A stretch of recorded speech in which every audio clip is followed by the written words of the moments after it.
Hola, bienvenidos. Welcome to Spanish for Beginners with Linguae. This is Lesson 1 of Course 1. I'm your teacher, Isabella, and I've been studying Spanish for 9 years and living in Spain for the last 2. I'm so excited to help you on your Spanish language journey, so without further ado, let's get started. Our first lesson is all about greetings, or saludos. This is a perfect place to start when beginning any new language, because this is the first thing that you say to a person when you meet them. Our first vocabulary word in this lesson is hola. I'm sure you already know this word, but let's practice it anyway. Hola. Hola. Very good. It's important to note that the H in Spanish is always silent, no exceptions. So we don't say hola, it's just hola. Hola. Awesome. Let's keep going. After you've said hola, you might want to introduce yourself. There are 2 ways to introduce yourself in Spanish. The first is by saying soy. Soy. Soy, and add your name at the end. So I would say soy Isabela. I am Isabella. Soy Isabela. You try it with your name. Very good. Now, like I said, there are 2 ways to introduce yourself in Spanish. This is one of them. The more common way is by saying me llamo. Me llamo. Literally, this means I call myself, but really it's just a way to say my name is. Now, this word is not me. In Spanish, the E always makes the sound E. E. So this word becomes me. Me. And in Spanish, the double L always makes the sound Y. Like the Y in English, Y. Me llamo Isabela. Me llamo Isabela. Me llamo Isabela. Fantastic. Let's keep going. So what if you want to ask someone what their name is? You say, ¿Cómo te llamas? ¿Cómo te llamas? Literally, this means, how do you call yourself? But again, it's really just a way of saying, what is your name? ¿Cómo te llamas? ¿Cómo te llamas? The O in Spanish always makes the sound O. O. Never O. Always O.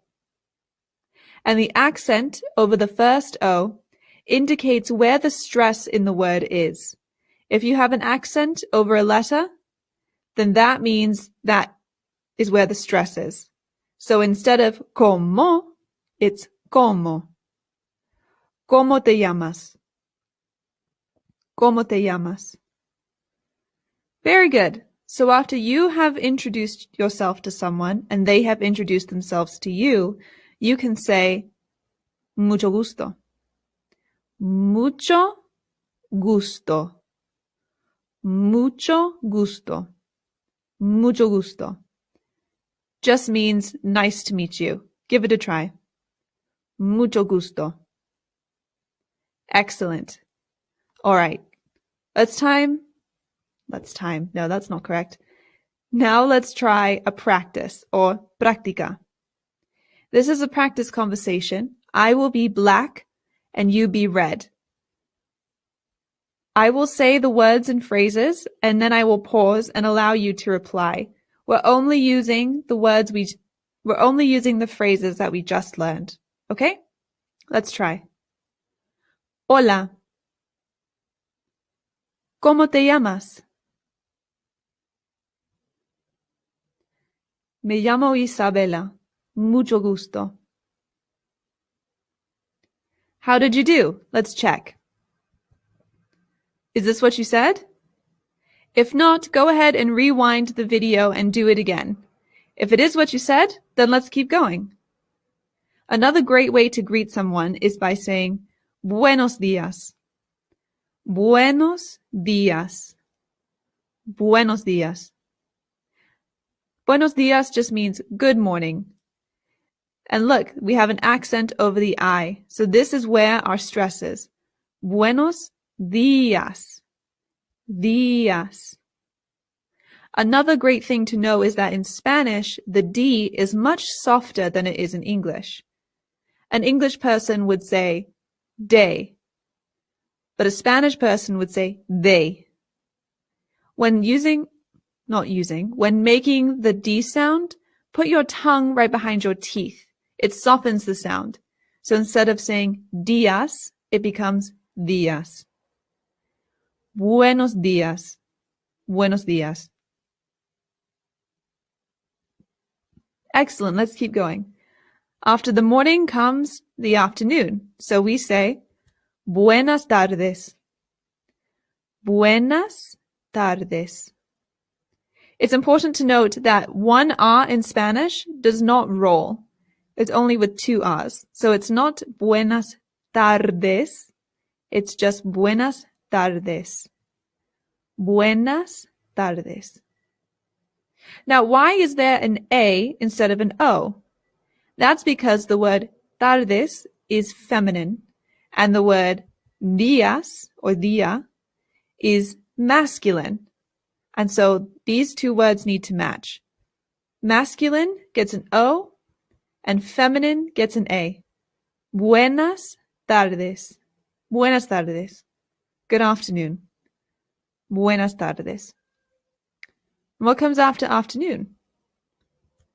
Good evening and good night are the same in Spanish. We just say buenas noches. Buenas noches. Buenas noches. Noche, again, is a feminine word, so it gets an A. Buenas noches. Very good. Buenas noches. Now, what if you want to say, how are you? It's very simple in Spanish. ¿Cómo estás? ¿Cómo estás? How are you? ¿Cómo estás? You try it. Excellent. How do you reply to this question? There are many ways, but the best way to start is by saying, estoy bien. Estoy bien. You can use this word if you want to. It's muy, which means very. So you can say, I am well, or I am very well. Estoy muy bien. Estoy muy bien. Estoy bien. Excellent. Now, if someone has said, ¿Cómo estás? I say, estoy bien. If I want to know how they are, I can say, ¿Cómo estás? Or I can say, ¿Y tú? ¿Y tú? Literally, it means and you, which is correct, but we might say and yourself in English. ¿Y tú? ¿Cómo estás? Estoy bien. ¿Y tú? ¿Y tú? The T in Spanish is much like the D. It's softer than it is in English. So this is not tú, it's tú. Which again, you can make the softer T by bringing your tongue right up behind your teeth instead of through your teeth. Tú. ¿Y tú? Perfect. Time for another práctica. This one's very easy. Ready? Hola, buenas tardes. ¿Cómo estás? Estoy muy bien. Gracias. How did you do? Did you get them all correct? Excellent. If you did, let's continue. If not, give it another go. Let's move on. A good way to say goodbye in Spanish is a simple adiós. Adiós. Adiós. Excellent. Adiós. Notice the accent. This is where our stress is. Adiós. Adiós. Adiós. Another great thing to say in Spanish when saying goodbye is hasta luego. Hasta luego means see you later. Hasta luego. Hasta luego. Very good. Remember, the H in Spanish is silent, so this is not hasta, just hasta. Hasta luego. Hasta luego. Excellent. Let's review all the words and phrases we've learned today. Repeat after me. Hola. Soy Isabela. Me llamo Isabela. ¿Cómo te llamas? ¿Cómo te llamas? Mucho gusto. Buenos días. Buenas tardes. Buenas noches. ¿Cómo estás? Estoy muy bien. ¿Y tú? Adiós. Hasta luego. Excellent. Let's do one more práctica for today. This time, you are still red, but you are going to start the conversation. Look at what I'm going to say and use that to help you figure out what you are going to say. I'll wait for you to begin. Hola. Me llamo Isabela. Mucho gusto. Estoy bien. ¿Y tú? Hasta luego. How did you do? Let's check. Is this what you said? If not, feel free to rewind and try again. If it is, congratulations. You've done very, very well. Felicidades! Congratulations! You have completed the first lesson of this entire course. Maybe it seemed very simple to you. Maybe it seemed a little difficult. Either way, you did it. And I'm very, very proud of you. In our next lesson, we will start to learn the manners. Until next time, adiós! Hola, bienvenidos. Welcome back to Spanish for Beginners with Linguae. This is lesson 2 of course 1. Let's begin. Before we start today's lesson, I really would like to do a quick review or resumen of the words and phrases we learned in the previous lesson. So repeat after me. Hola. Soy. Me llamo. ¿Cómo te llamas? Mucho gusto. Buenos días. Buenas tardes. Buenas noches. ¿Cómo estás? Estoy muy bien. ¿Y tú? Adiós. Hasta luego. Good job. All right, so our lesson today is all about manners or modales. These are really important to learn early on in your language journey because if you find yourself in a situation where you need to apologize for something, it's important to know how to do that. So we have a series of words today, most of which are apologies, and they can get quite difficult, but don't worry, I am here to explain everything to you. So our first word today is por favor. Por favor. This is just a simple please. Por favor. Very good. Our next word, one you might know, is muchas gracias. Muchas gracias. Muchas gracias. Now, the muchas is optional. This just means very much. Thank you very much. So you can say muchas gracias or just gracias. And you may notice that the C I am pronouncing with a th sound. That's because I live in Spain, and here in Spain, they pronounce the C's with a TH sound. So this becomes gracias. However, if that feels very unnatural to you, you can say this the Latin American way, which is gracias. Both are completely correct. It's whichever one is easier for you, go ahead and use. That's how I see it. What's the appropriate response for thank you? You're welcome, obviously. In Spanish, it is de nada. De nada. De nada. Remember that the D in Spanish is much softer than it is in English. So this is not de nada, it is de nada. Just as a reminder, to make the softer D, bring your tongue up right behind your teeth, almost in between them, when you make the D sound. It softens it quite a bit. De nada. Good. All right, let's get into the apologies. It will seem confusing at first, but bear with me, okay? Our first apology is lo siento. Lo siento. Lo siento. This just means I'm sorry. A very simple I'm sorry. Lo siento.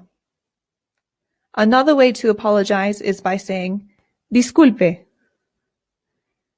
Disculpe. Disculpe. This just means excuse me. Now, in Spanish, the I always makes the sound E. E.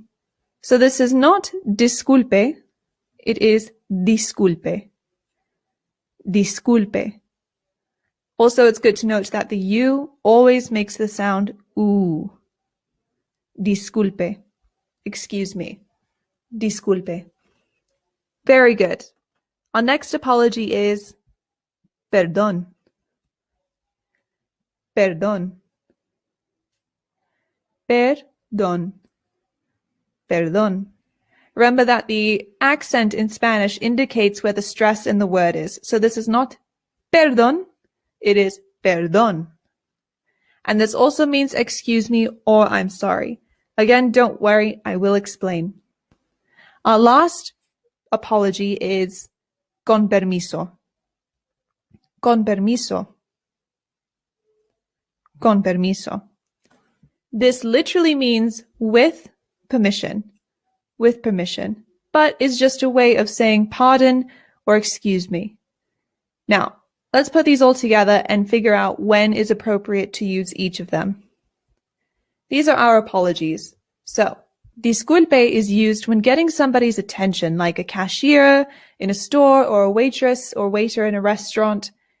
If you want to get their attention in a polite way, it's good to say disculpe. Disculpe. Perdón is used when apologizing for small things like bumping into somebody, accidentally getting in somebody's way. It's good to say perdón in those situations. Lo siento is a really solid I'm sorry. And this one can actually be pretty interchangeable with perdón. So if you're in a situation, say you bump into somebody, and you don't say perdón, you say lo siento. That is totally okay. The meaning is still there. No one thinks you're weird. The last one is con permiso, and this is used when you want to interrupt somebody in a polite way, if you want to interject your own point into a conversation. All right, you think you got it? Let's test it. Let's do a quick little quiz, or prueba. You are walking in a store and accidentally nudge somebody as you pass by. You say, perdón. Is that what you said? Good job. Let's keep going. You are sitting in a restaurant and want some water, and you need to call over the waiter. So you say, disculpe. Very good. Disculpe. Next. You are having a conversation with somebody and want to interject. You say, con permiso. Con permiso. Last one. You are hungry and you eat your roommate's last homemade cookie, not knowing that she was saving it. So you say nada, nothing. No, I'm totally kidding. You say lo siento. Lo siento. If you eat your roommate's last cookie, apologize for that. Lo siento. Awesome. Now let's learn a couple of extra words so we can put these words, these apologies, these polite words into practice. So our first one is café. Café. This is coffee. Café. Not calf. Cafe, no. Ca-a. The A makes an A sound. Café. Agua. This is the word for water. Agua. Agua. Again, the A makes an A sound. There are some British people, including people in my own family, who say agua, and it is not correct. Please don't say it that way if you're trying to speak Spanish. It's agua. Agua. Good. One other good drink to know is cerveza. Cerveza. Don't worry if this pronunciation is scaring you. Remember, the C's in Spanish make a th sound, but the Z's do as well. So this is cerveza. And the V's in Spanish make a very light B sound. Not cerveza. Your lips just touch very lightly when you make the V sound. Cerveza. Cerveza. Now, again, this is Spain pronunciation. If you want to be more Latin American, it becomes cerveza. Cerveza. Whichever is easier for you is totally fine to use. Now, if you want to order something in Spanish, you can say me pone. This is like, can you bring me? Me pone un agua. Me pone un café. Me pone una cerveza. Try it out with all the drinks. Me pone un café. Me pone un agua. Me pone una cerveza. Good. Let's review the words. Por favor. Muchas gracias. De nada. Lo siento. Disculpe. Perdón. Con permiso. Agua. Café. Cerveza. ¿Me pone? All right, felicidades, congratulations. You completed your second lesson of this course. I'm so proud of you. You're making progress. This one might have seemed very easy, even with all of the apologies. And that's great. If this is easy for you, then you will fly through this course no problem. If this lesson was a little more difficult, if the apologies are still confusing for you, you can go back and watch it again. You can also find more examples online very easily. In our next lesson, we will learn how to count from 1 to 100 in Spanish. Until then, hasta luego! Hola, bienvenidos. Welcome back to Spanish for Beginners with Lingua. Let's get started. Before we get into today's lesson, let's review, or resumen, the words that we learned in the last lesson. Repeat after me. Por favor. Muchas gracias. De nada. Lo siento. Disculpe. Perdón. Con permiso. Agua. Café. Cerveza. ¿Me pone? Good job. All right, so today's lesson is all about numbers or números. So there's a lot of vocabulary today and also not a lot of vocabulary today. We are only doing numbers. I am going to teach you how to count from 1 to 100 in Spanish. Don't worry, it's not as scary as it sounds. Once you understand the patterns in counting in Spanish, you'll learn it in no time. And it's something you can practice in everyday life. When you are walking up the stairs, you can count them in Spanish.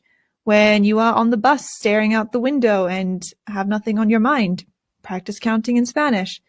This is a very easy thing to practice in the real world on a daily basis. So, let's start counting. Repeat after me.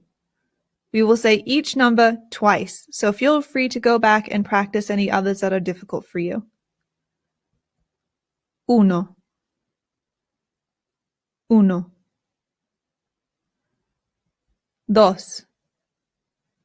2. 3, 3. 4, 4.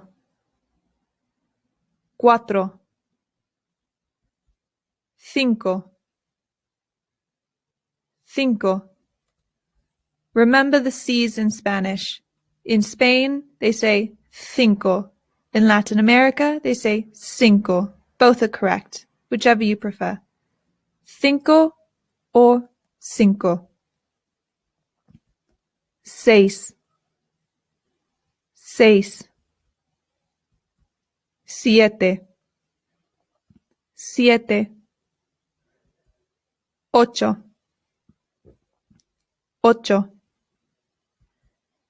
9, 9. 10, 10. This can be pronounced the Spanish way, which is 10, or the Latin American way, which is 10. Both are fine. 11, 11, or 11. 12, 12, or 12. 13,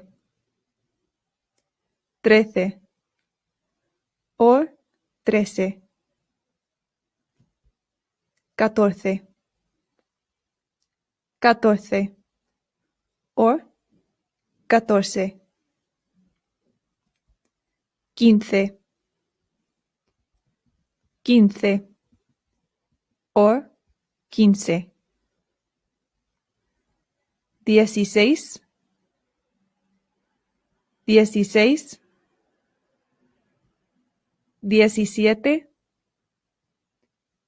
18, 18,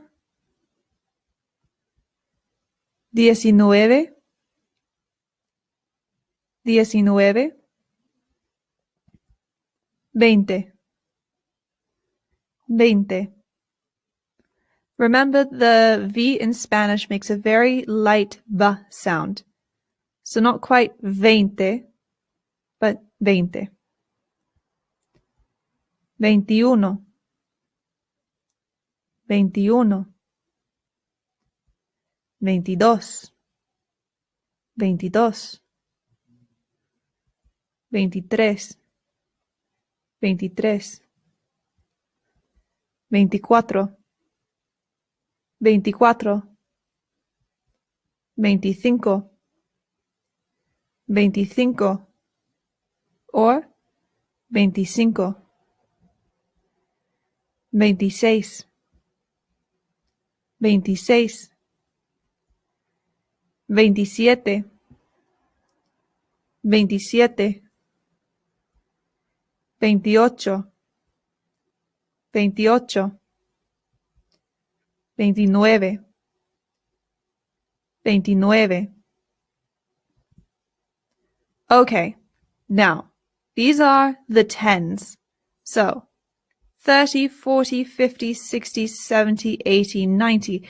This is when the patterns really show up. The first 20 numbers can be a bit irregular, but these all follow the same rule. So 30 is 30, followed by 31, literally 30 and 1.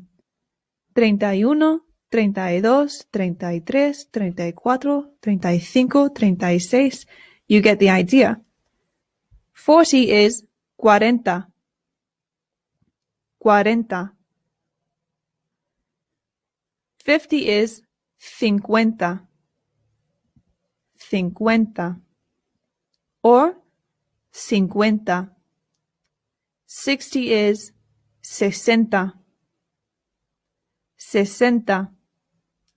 70 is 70. 70. 80 is 80. 80. And 90 is 90. 90. Go ahead and pause the video and take a couple of minutes to practice saying all of these, as well as all of the other numbers that follow them. Once you've said it a couple times, it starts to feel a lot more natural. And finally, our last number for today is 100. 100. Or 100. Okay, good job. That may have seemed a little fast, and it's okay. This video is designed to be shorter to make it easier to learn the numbers. So, instead of reviewing all of them here, if you want to review them again, go ahead and go back to the beginning of the video and try saying all the numbers again, from 1 to 100. And I encourage you to go out and try and count things in Spanish just in your everyday life. It's a very easy thing to practice without having to talk to other people. And if you get nervous like me when practicing a new language with other people, it's very good to practice certain things on your own, and numbers are a great place to start. All right, felicidades, you did it. Another lesson in the books. Great job. This one is very simple and extremely useful, maybe one of the most useful lessons I can teach you. So go ahead and practice 1 to 100 again. We will do another numbers lesson in the future where we start getting into the bigger numbers. In the next lesson, we will learn the colors. Until then, adios! Hola, bienvenidos. Welcome to Spanish for Beginners. This is lesson 4 of course 1. I'm your teacher, Isabella, and I'm really excited because today's lesson is really, really fun. And we're going to learn some really important parts of Spanish grammar that we haven't yet touched on. So get ready and let's get started. This is normally the part of the lesson where we practice the words and phrases that we learned from the previous lesson. But since in our previous lesson we learned to count from 1 to 100, if you do want to practice the numbers again, you can just go back and rewatch that video. Have you been practicing your numbers by counting in the real world? Be honest. All right. Well, regardless, let's get into today's lesson. Today's lesson is all about the colors, or colores. And I don't know why, but for me, this is one of the most fun parts to learn about any language. I love learning all the colors. So let's learn our colors. The first one is azul. Azul. Azul. Remember that in Spain, the Z becomes a th sound, but it doesn't do that in Spanish in Latin America. So you can say azul or azul. Both are totally fine, but make sure that your U is being pronounced U. Always U. Azul. Good. Our next one is rojo. Rojo.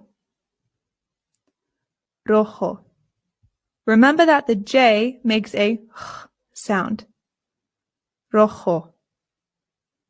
Good. Now, if you're wondering why there's an A right here, that's because sometimes rojo is used to describe an object that is feminine. And if rojo is being paired with a feminine word, it becomes roja. Roja. Roja. Good. We'll practice this more later. Don't worry. Next one is amarillo. Amarillo. Amarillo. Remember that the double L in Spanish makes a Y sound. Y. Yeah. Amarillo. And just like with red, rojo, amarillo is masculine, but amarilla is feminine.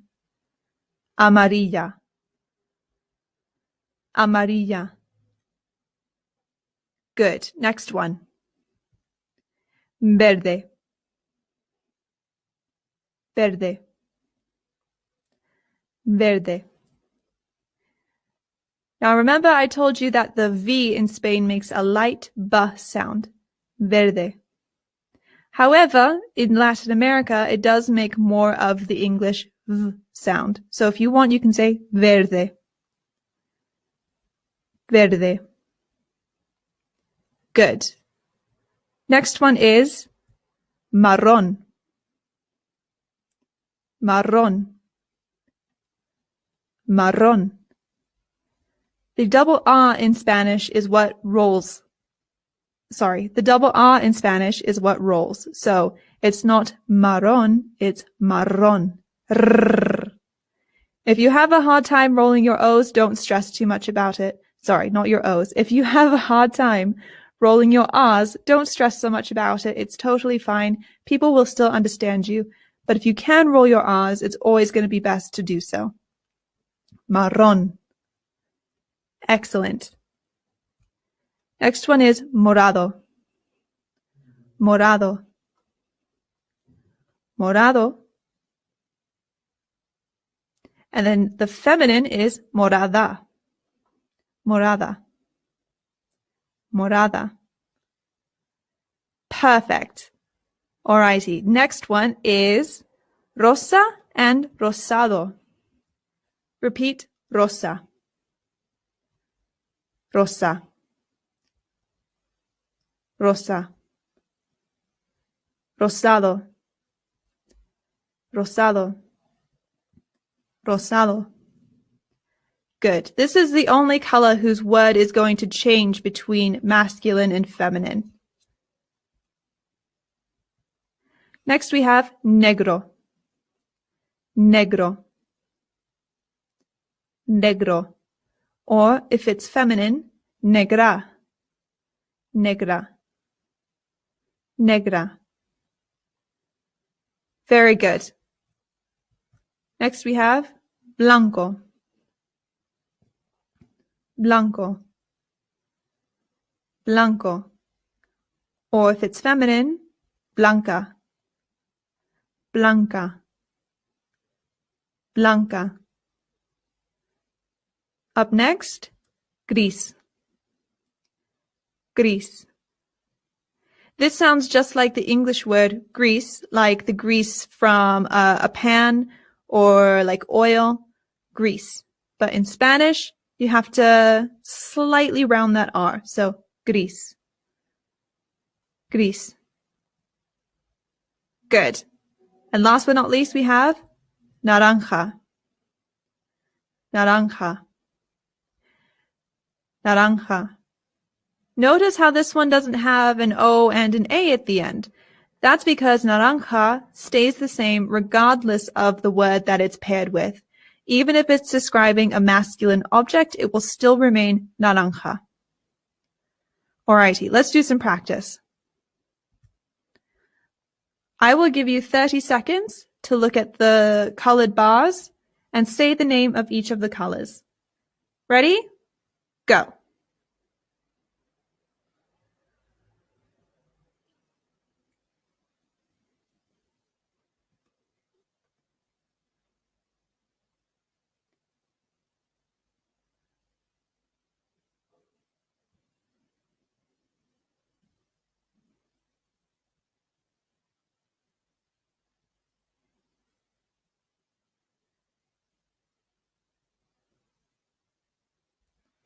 How'd you do? Let's check. Repeat after me. Azul. Rojo. amarillo,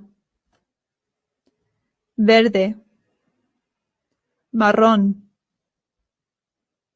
morado, rosa, rosado, negro, blanco, gris, naranja. Excellent. Now I have some nouns for us to learn, just a few masculine and feminine ones that we can learn and then pair with some of the colors to practice our masculine and feminine matching. So our first noun of the day is mesa, la mesa. This just means table, la mesa, la mesa, la mesa. This word is feminine, and we know this because its prefix is la. La. La. La would also be used to mean the. So in a sentence, if someone said la mesa, it would mean the table. Another way we can know that a word is feminine is by the A at the end. Now, there are some words that have A's at the end that are not feminine. For example, agua is actually a masculine word. Why? I'm not sure, but it is masculine. La mesa, though, definitely feminine. Our next word is la silla. La silla. La silla. This is just a word for chair. La silla. Next we have la bolsa. La bolsa. La bolsa. This just means bag. La bolsa. El libro. El libro. El libro. This word is just book. And we know it's masculine because it starts with el. El. And the last letter of the word is an O. That is a really good indicator for us that the word is masculine and not feminine. El libro. Next, el espejo. El espejo. El espejo. El espejo.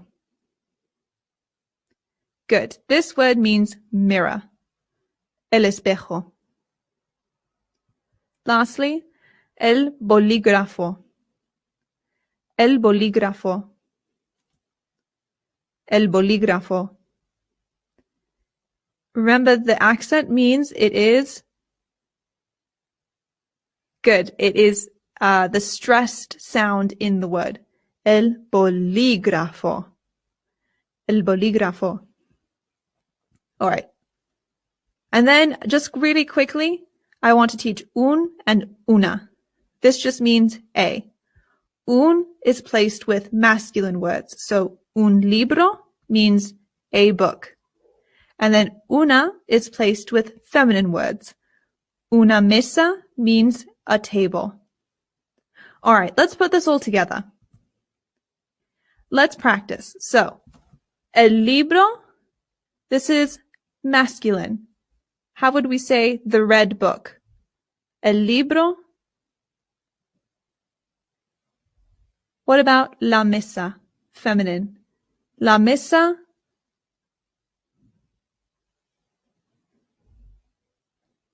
Un bolígrafo.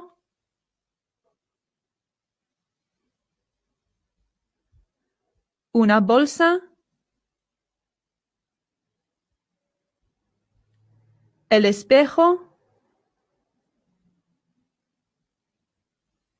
La silla. How'd you do? Let's check. El libro rojo. What does this mean in English? Translate for me. Good. The red book. La mesa negra. Translate this. What is la mesa negra in English? Very good. The black table. Next, el bolígrafo rosado. Did you put rosado? El bolígrafo rosado. How do we say this in English? The pink pen. La bolsa amarilla. La bolsa amarilla. What is this in English? Very good. The yellow bag. El espejo azul. El espejo azul.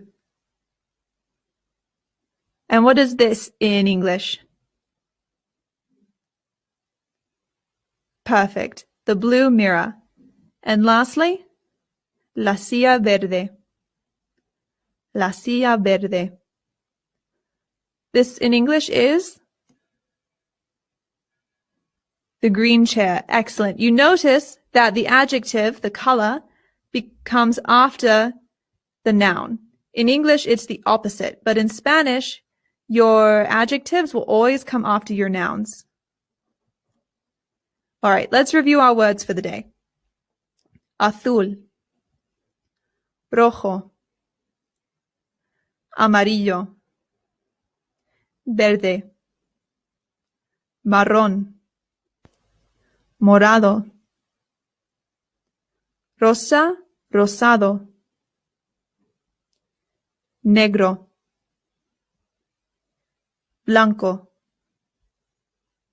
gris, naranja, la mesa, la silla, la bolsa, el libro, el espejo, el bolígrafo. Excellent. Good job. Felicidades. You made it to the end of your 4th lesson. You're flying through this. Great job.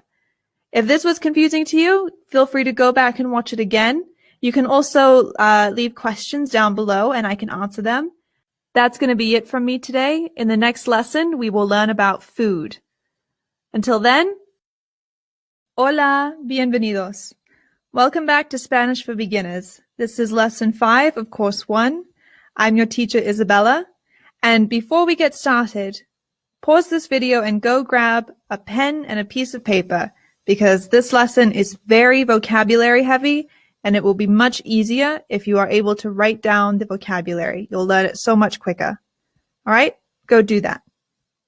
Are you back? Okay, let's get into the lesson.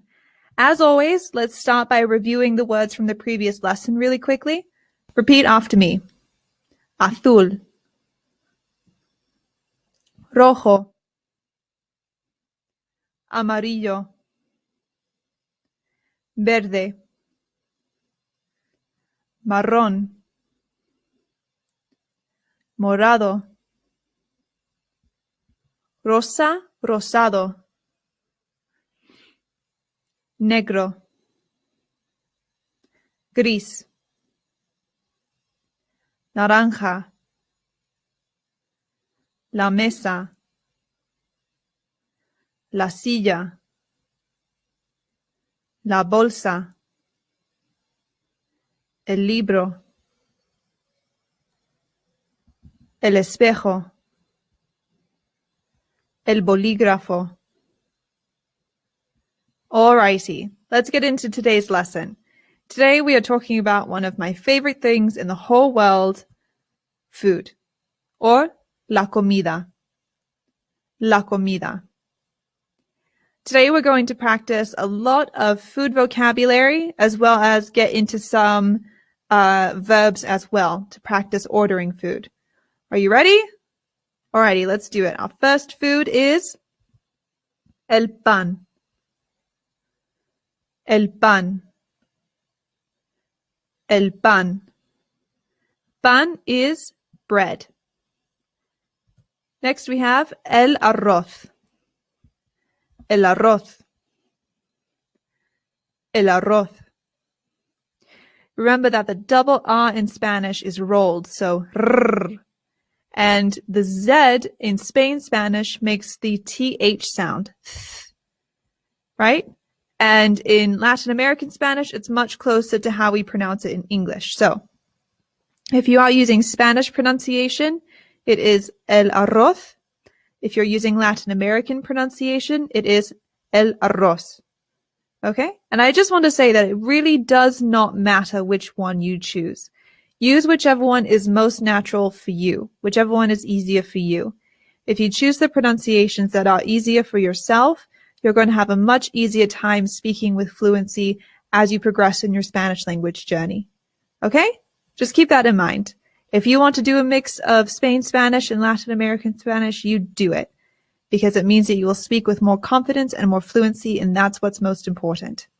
All right. Tangent over. Let's keep going. Next we have el huevo. El huevo. El huevo. This is the word for egg. The H in Spanish, remember, is always silent. Always, always, always. I always hear Americans say huevo, and that is not correct. It is huevo. El huevo. Good. Okay, let's get into meat. La carne. Meat. La carne. Our first meat is el cerdo. El cerdo. El cerdo. This is the word for pork. And yes, you're right. This makes a S in Latin American Spanish. So, Spain Spanish, cerdo. Latin American Spanish, cerdo. I'm sure you see the pattern. And so for the rest of this lesson, I will not repeat this. Or S, you know the difference. Interestingly though, cerdo also means pig. So in Spanish, they do not make the distinction between pig and pork. It is just cerdo. Next we have el pollo. El pollo. El pollo. This is chicken. El pollo. Up next, la carne de vaca, or la carne de res. La carne de vaca is used in Spain, and la carne de res is used in Latin America. This is important. If you are in Spain, la carne de vaca, literally the meat of a cow, you must use this in Spain. In Latin America, you must use this. La carne de vaca, la carne de res. Good. Up next, el pescado. El pescado. El pescado. This is the word for fish.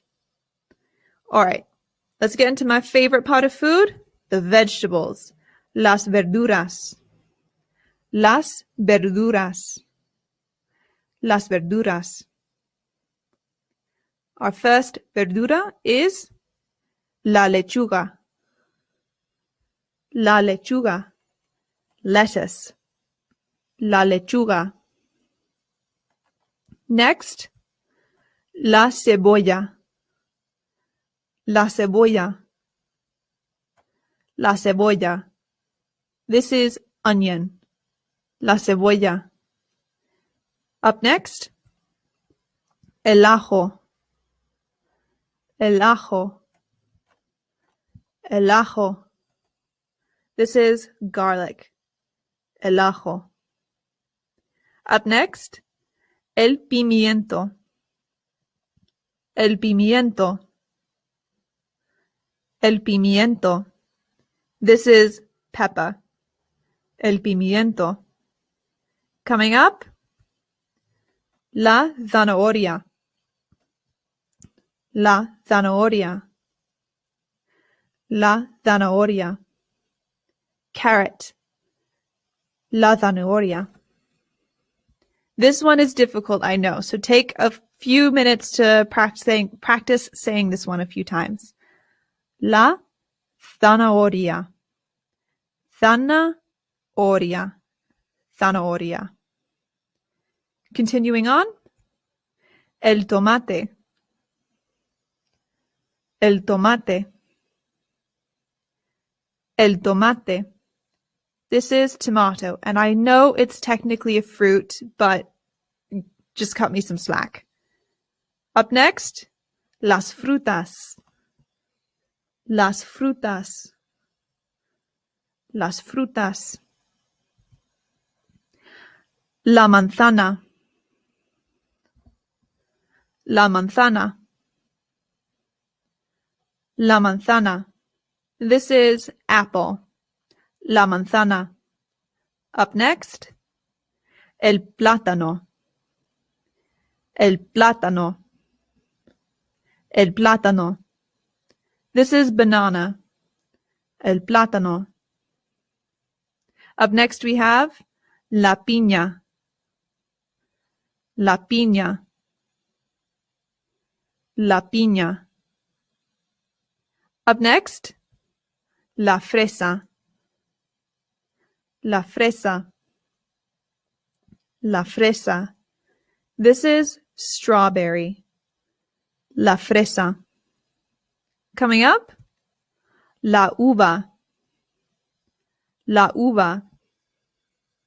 La uva. This is grape. La uva.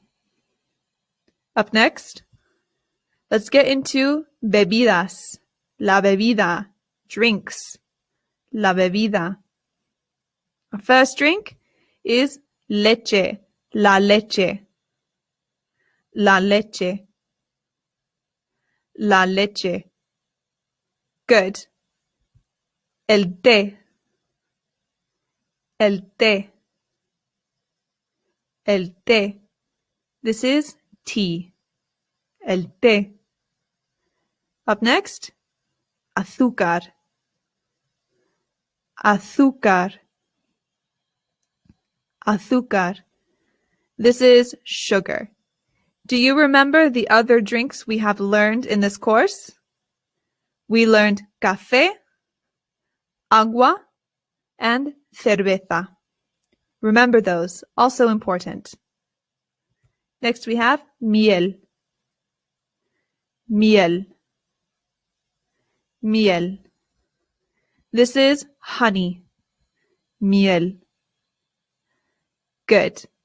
Now, let's talk about how to ask for food. This word is quiero. Quiero. Quiero. Translated, this means I want. And it might seem rude to English speakers to say, I want this food. However, in Spanish, it is the normal way of speaking. It is not seen as rude to say, I want blank. Quiero. Quiero. And then con. Con. This is a word we've seen before, and it means with. Very simple. Con.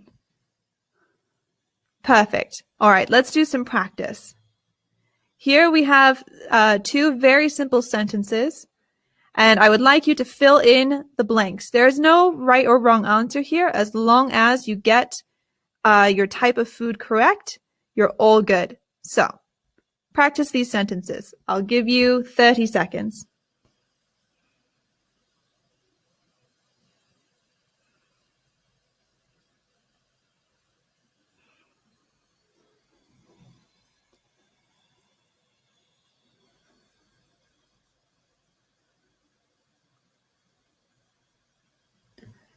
Try them multiple times with different answers.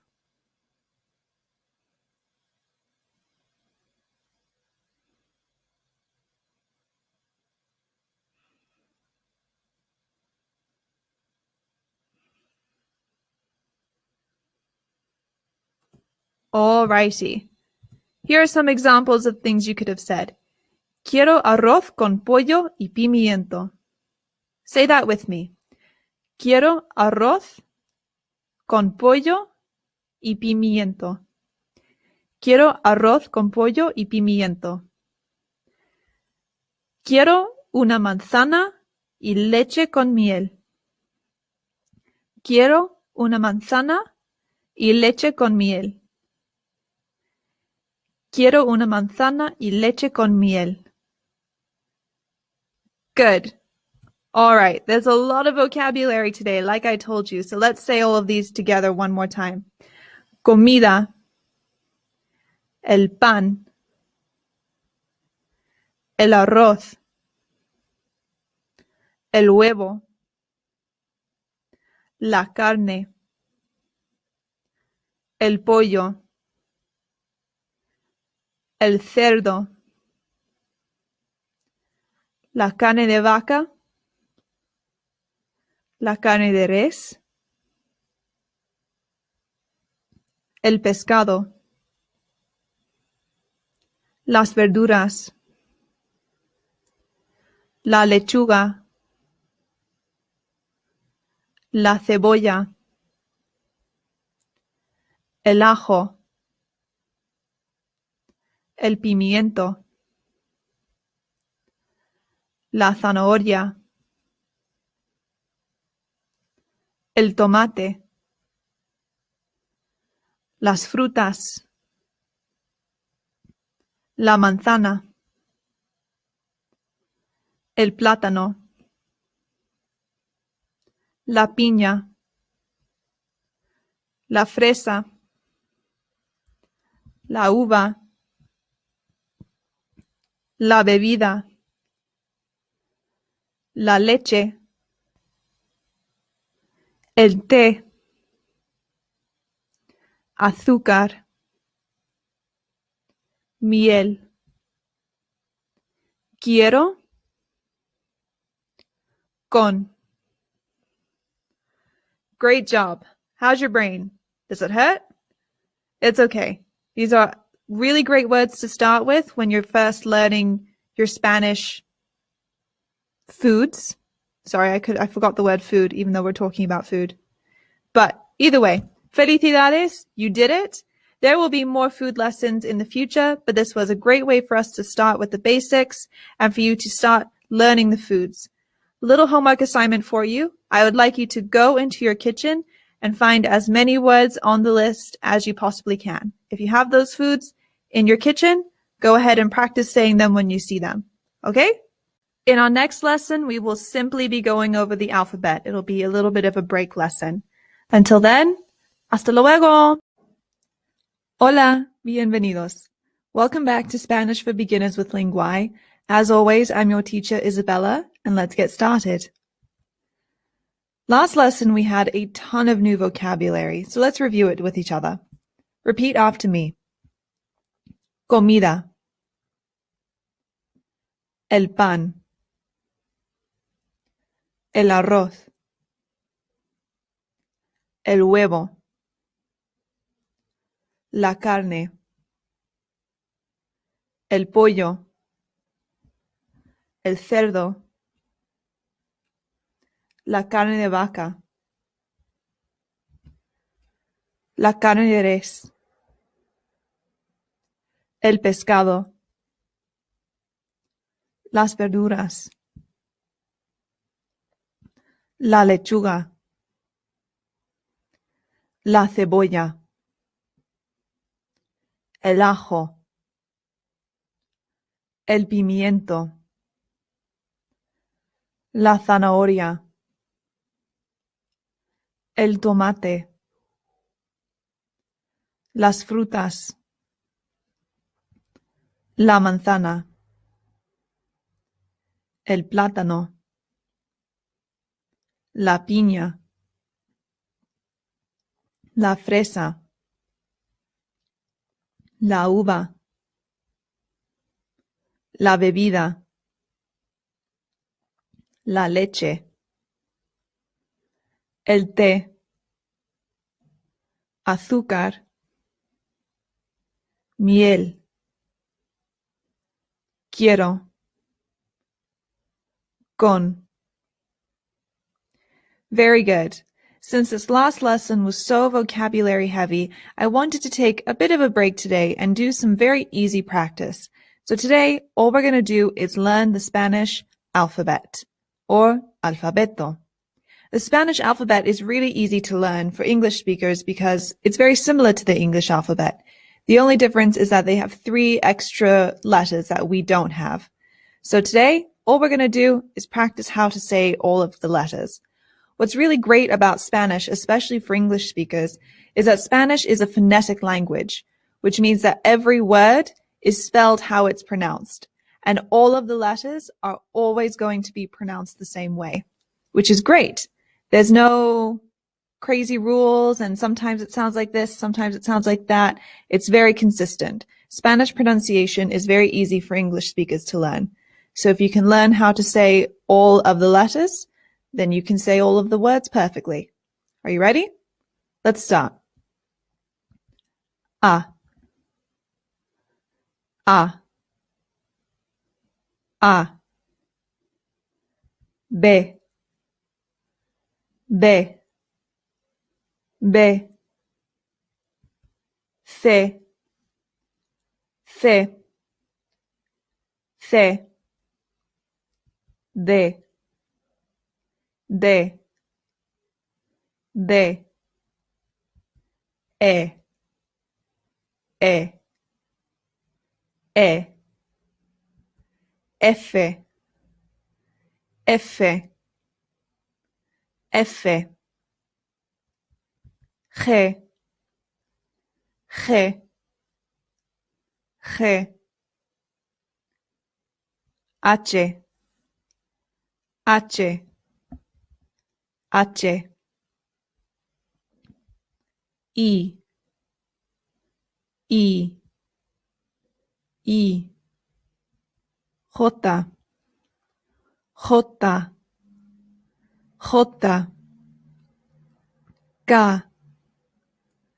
K, K. L, L, L. Ella,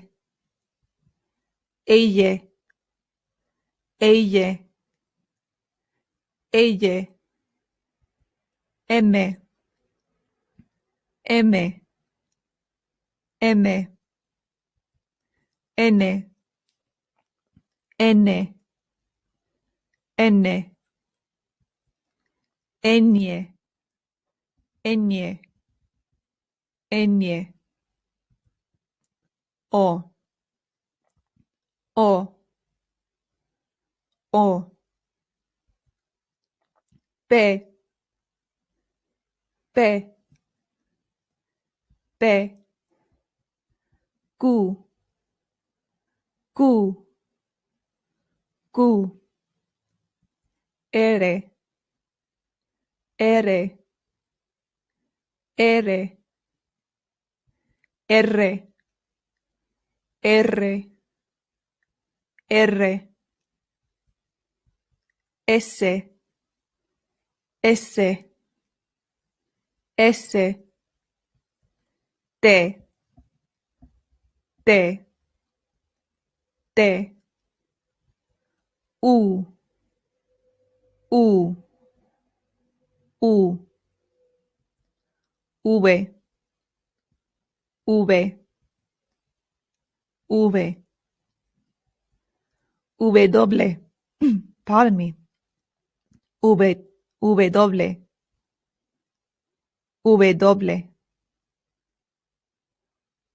W. X, X, X. Y, Y, Y. Z, Z, Z. Good. Let's try it all together. A, B, C, D, E, F, G, H, I, J, K, L, L, M, N, Ñ, O, P, Q, R, R, S, T. U, V, W, X, Y, Z. One more time, a little bit faster. A, B, C, D, E, F, G, H, I, J,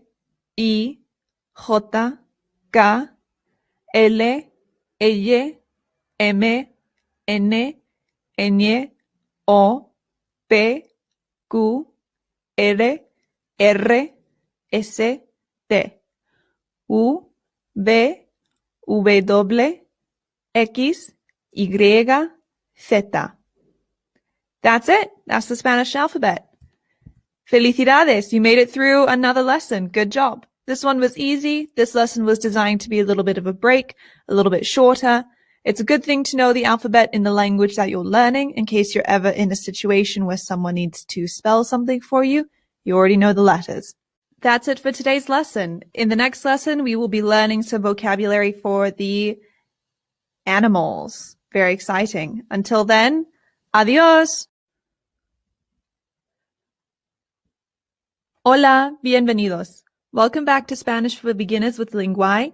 This is lesson 7 of course 1. As always, I'm your teacher Isabella, and let's get started. First, let's review the alphabet that we learned in the previous lesson. Repeat after me.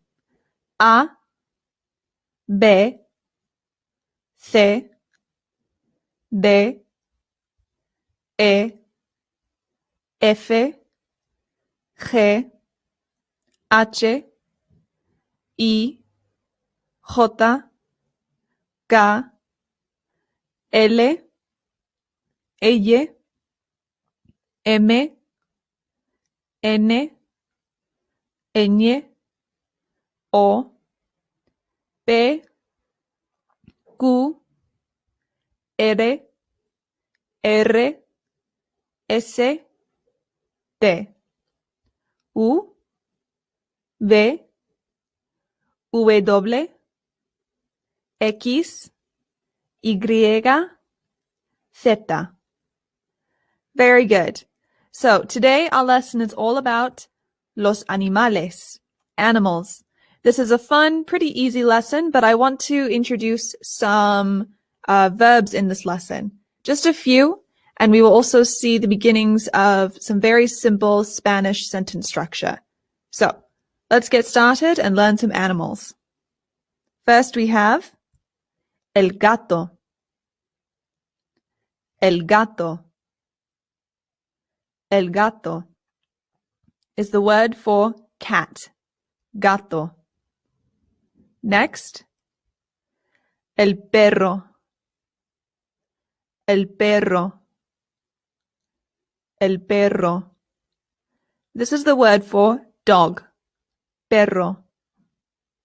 Next we have el pájaro. El pájaro. El pájaro. This is the word for bird. Pájaro. Next, el elefante.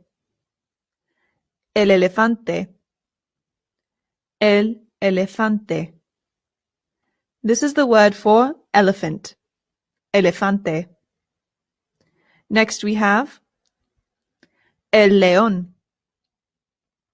El león. El león. This is the word for lion. El león. Up next, el oso. El oso.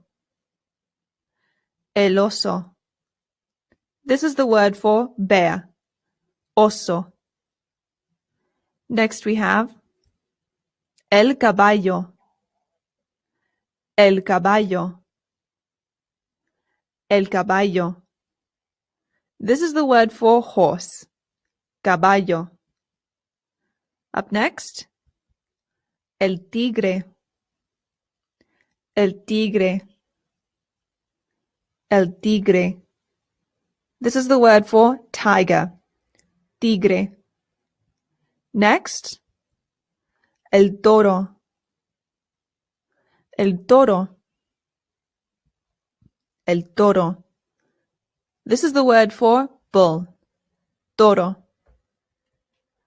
Next is la tortuga. La tortuga. La tortuga. This is the word for turtle, tortuga. Next, el cerdo. El cerdo. El cerdo. This is the word for pig, cerdo. You've already seen this word, no? Remember that in Spanish, the word pig and pork has no distinction. It's always cerdo. Next, la vaca. La vaca. La vaca. This is the word for cow, vaca. Another word you've learned before. Next, la oveja. La oveja. La oveja. This is the word for sheep, oveja. Next, el pato. El pato. El pato. This is the word for duck, pato. All right, let's learn a few verbs. Our first verb is correr. Correr. Correr. This is the verb to run. Correr. Next we have caminar. Caminar. Caminar. This is the verb to walk. Caminar. Next, saltar. Saltar. Saltar. This is the verb to jump. Rápido. Rápido. Rápido. This is the word for fast. Rápido. Lastly, we have despacio. Despacio. Despacio.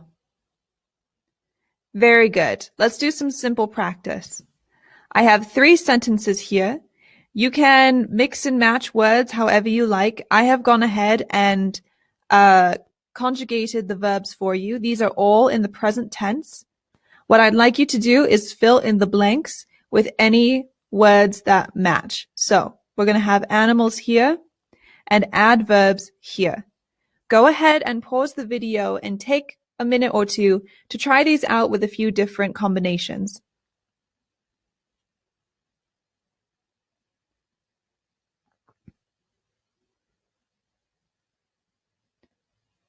How was it? Let's see the words I chose. Did your sentences look like this? If so, good job. If not, maybe try it again. But let's read these sentences together. La tortuga camina despacio. La tortuga camina despacio. La tortuga camina despacio. This means the turtle walks slowly. Next sentence. El perro corre rápido. El perro corre rápido. El perro corre rápido. What's the translation for this into English? Right, the dog runs fast. Simple, no? El gato salta. El gato salta. El gato salta. What's the translation for this? Very good. The cat jumps. Excellent. These are some super basic Spanish sentences, but doesn't look too different from English, does it? Not least in structure. It does get more complicated, but again, this is the beginning, and these are the basics, and this is a simple sentence, so no worries yet. Let's review the words we learned today. Repeat after me. Los animales. El gato. El perro. el pájaro, el elefante, el león, el oso, el caballo, el tigre, el toro, la tortuga, el cerdo, la vaca, la oveja, el pato, correr,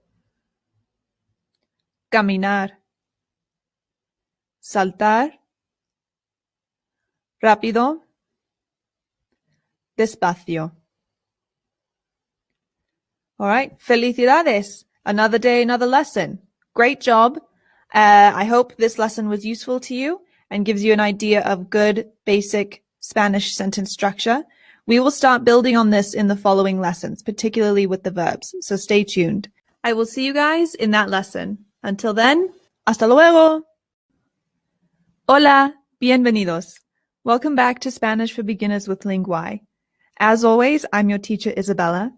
This is lesson 8 of course 1, and I hope you're ready to think today. Let's get started. As always, let's review the vocabulary from the previous lesson. Repeat after me. Los animales. El gato. El perro. El pájaro.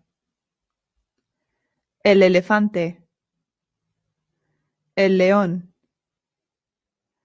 El oso. El caballo. El tigre. El toro. La tortuga. El cerdo. La vaca.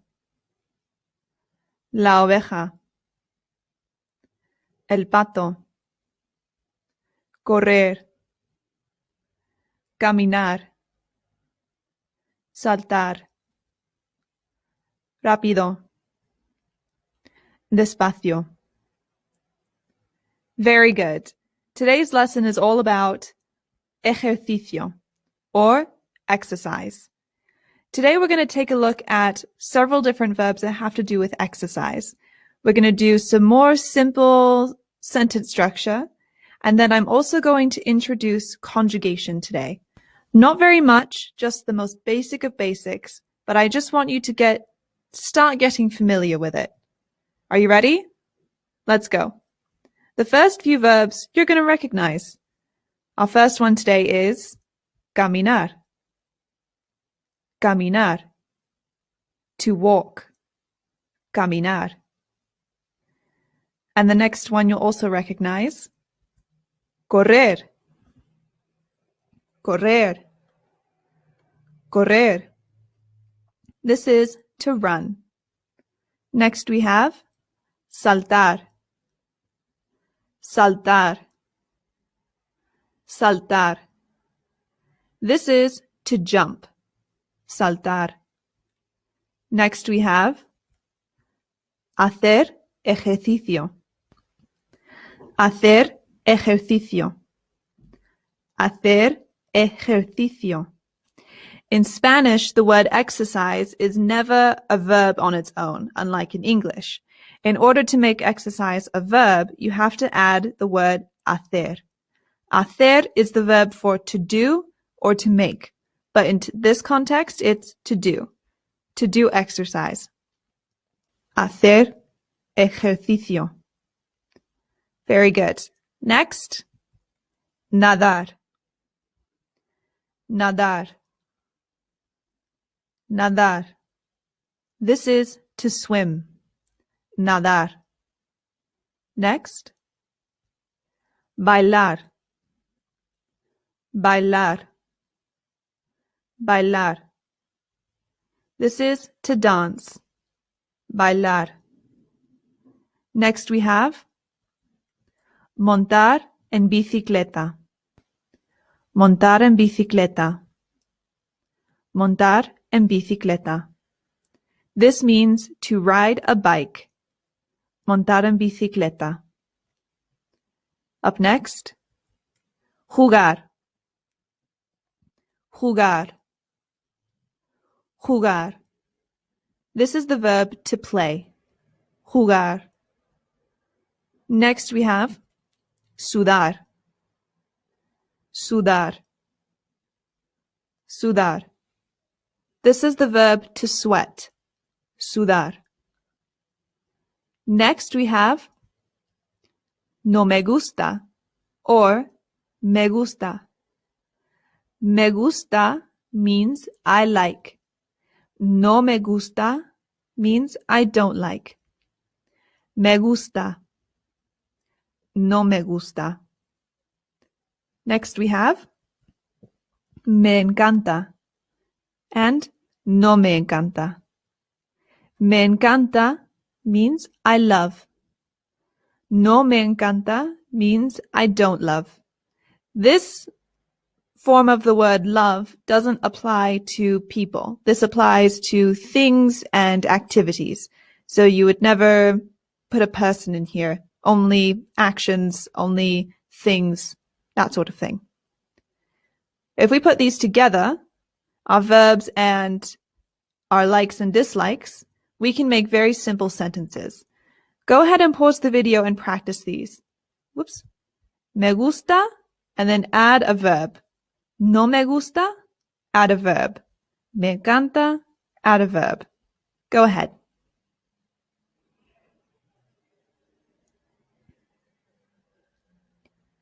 Here are some of my examples. Me gusta caminar. I like to walk. Me gusta caminar. No me gusta correr. I don't like to run. No me gusta correr. I don't like to run. Me encanta nadar. Me encanta nadar. I love to swim. Me encanta nadar. All right. Now let's get into conjugation. What is conjugation? In Spanish, conjugation is changing the end of a verb to fit what you are talking about. Conjugation in Spanish is much different to conjugation in English. In English, conjugation is quite simple. It's the difference between I go and I went. But in Spanish, it's a lot more complicated and there are a lot of layers to it. So the sooner you start learning conjugation, the easier it's going to be to learn in the long run. Don't worry if after today's lesson you're still a little confused. We are going to continue to practice this. And in this first course, in course 1 of Spanish for Beginners, we will only be conjugating in the present tense. We are not going to touch any of the other tenses. This is a chance for you to learn what it is, how to do it, and to become comfortable with it before we move on in later courses. Okay? So, when we conjugate, we must think of this chart. There are 2. This is the chart for verbs that end in AR. So a verb like caminar. What happens when we conjugate is we get rid of the AR ending and replace it with one of these. We have 6 possible endings. We have the yo ending, which is I, tú, which is you, él, ella, he, she, usted is the formal you, nosotros is we, vosotros is a general you. I wrote y'all here because it's just sort of the best way to translate it in this context. But basically, if you're speaking to a group of people, in English we just say you. In Spanish, they say vosotros. Interestingly though, vosotros is only used in Spain. So if you are learning Spanish to go to Latin America, to speak with a Latin American, don't worry about this one so much. But if you have any plans to come to Spain, very good to know this. Then we have ellos, ellas, and ustedes. This is they. All of them are they. And this is still a formal you, just a plural version. Okay? So, confused? That's okay. Let's see how this looks in action. With the verb caminar. So if you want to say I walk in Spanish, you go yo camino. Yo camino. Say it. Yo camino. For you, it's tú caminas. Tú caminas. Tú caminas. You walk. Tú caminas. If we want to say he or she walks, we say él o ella camina. Él camina. He walks. Él camina. For the we have nosotros. Nosotros caminamos. Nosotros caminamos. We walk. Nosotros caminamos. Vosotros camináis. Vosotros camináis. Y'all walk. Vosotros camináis. Ellas caminan. Ellas caminan. They walk. Ellas caminan. By the way, ellas is used for a group of girls only. A group of boys is ellos. And if it's a mix, it's still ellos. Just for the record. Now, if you're a little confused about the endings, if they seem a little difficult, I want you to learn this beat with me. This is what I learned when I started Spanish, okay? It's o, as, a, amos, ais, an. Say it with me. O, as, a, amos, ais, an. O, as, a, amos, ais, an. O, as, a, amos, ais, an. If you remember that order, it becomes much easier. O, yo. Tú, has. Él, ella, usted, a. Nosotros, amos, vosotros, ais, ellos, ellas, y ustedes, han. O, as, a, amos, ais, an. Very important to remember. Let's check out another verb, okay? Now we have saltar. If I want to say I jump, I say yo salto. Yo salto. I jump.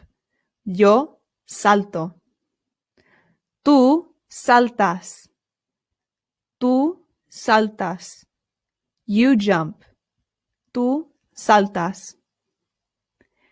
Ella salta. Ella salta. She jumps. Ella salta. Nosotros saltamos. Nosotros saltamos. We jump. Nosotros saltamos. Vosotros saltáis. Vosotros saltáis. Y'all jump. Vosotros saltáis. Ellos saltan. Ellos saltan. They jump. Ellos saltan. Good. Let's keep going. Nadar. Yo nado.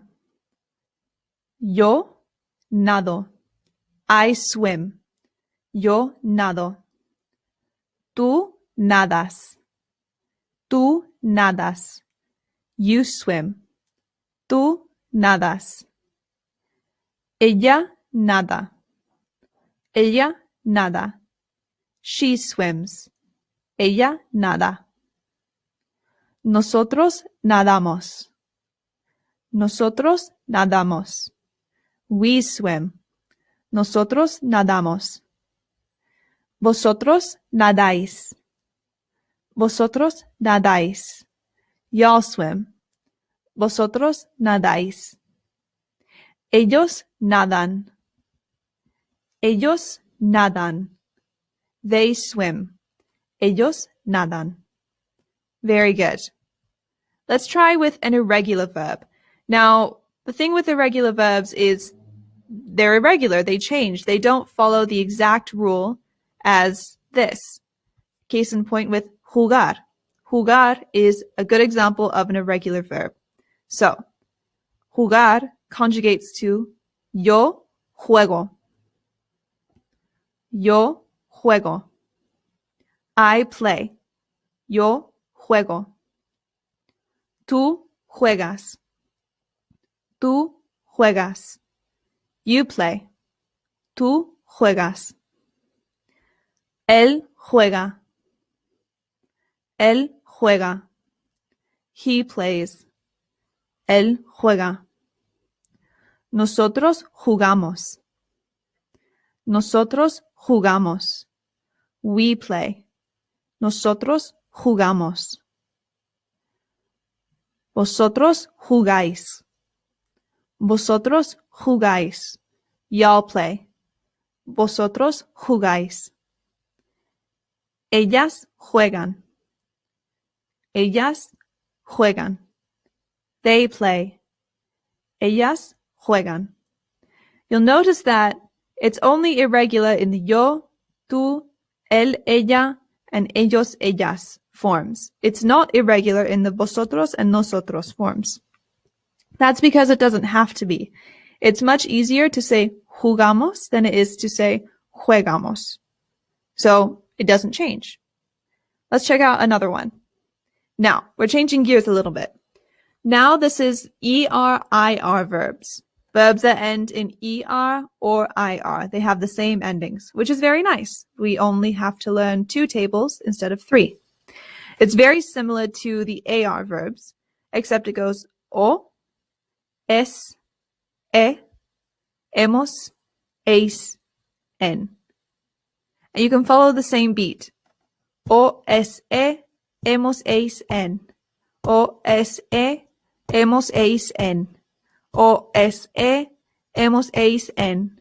O, es, hemos, eis, en. Good. The same rules apply, it's just the endings are a little different. Let's see how this works. In correr. Correr becomes yo corro. Yo corro. I run. Yo corro. Tú corres. Tú corres. You run. Tú corres. Él corre. Él corre. He runs. Él corre. Nosotros corremos. Nosotros corremos. We run. Nosotros corremos. Vosotros corréis. Vosotros corréis. Y'all run. Vosotros corréis. Ellos corren. Ellos corren. They run. Ellos corren. All right, next. Hacer. Hacer is irregular, but only in the yo form. So it goes yo hago. Yo hago. I do or I make. Yo hago. Tú haces. Tú haces. You do or you make.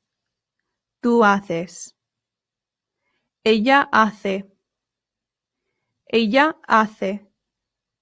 She does or she makes. Ella hace. Nosotros hacemos.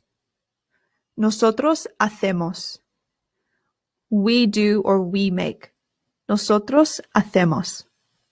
Vosotros hacéis. Vosotros hacéis. Y'all do or y'all make. Vosotros hacéis. Ellas hacen. Ellas hacen. They do or they make. Ellas hacen. Understand? A little confused? That's okay, don't worry. Let's review the words that we learned today. Ejercicio. Caminar. Correr. Saltar. Hacer ejercicio. Nadar. Montar en bicicleta. Jugar. Sudar. Me gusta. No me gusta. Me encanta. No me encanta. Felicidades! You made it to the end of this lesson. I know it was difficult, and I'm sorry, but don't worry, this is something we will continue to practice slowly over the rest of this course, and it's something that will be continually developed into the next courses as well. Conjugation can be really difficult. I have studied Spanish for 9 years. I have lived in Spain for 2, and I still make mistakes sometimes. It's okay. But we'll start with the basics and we'll go slow and you'll get it eventually, I promise. That's it for today's lesson. Next week, we will learn some of the most important words in Spanish, some of the most important verbs in Spanish, I should say. Until next time, hasta luego.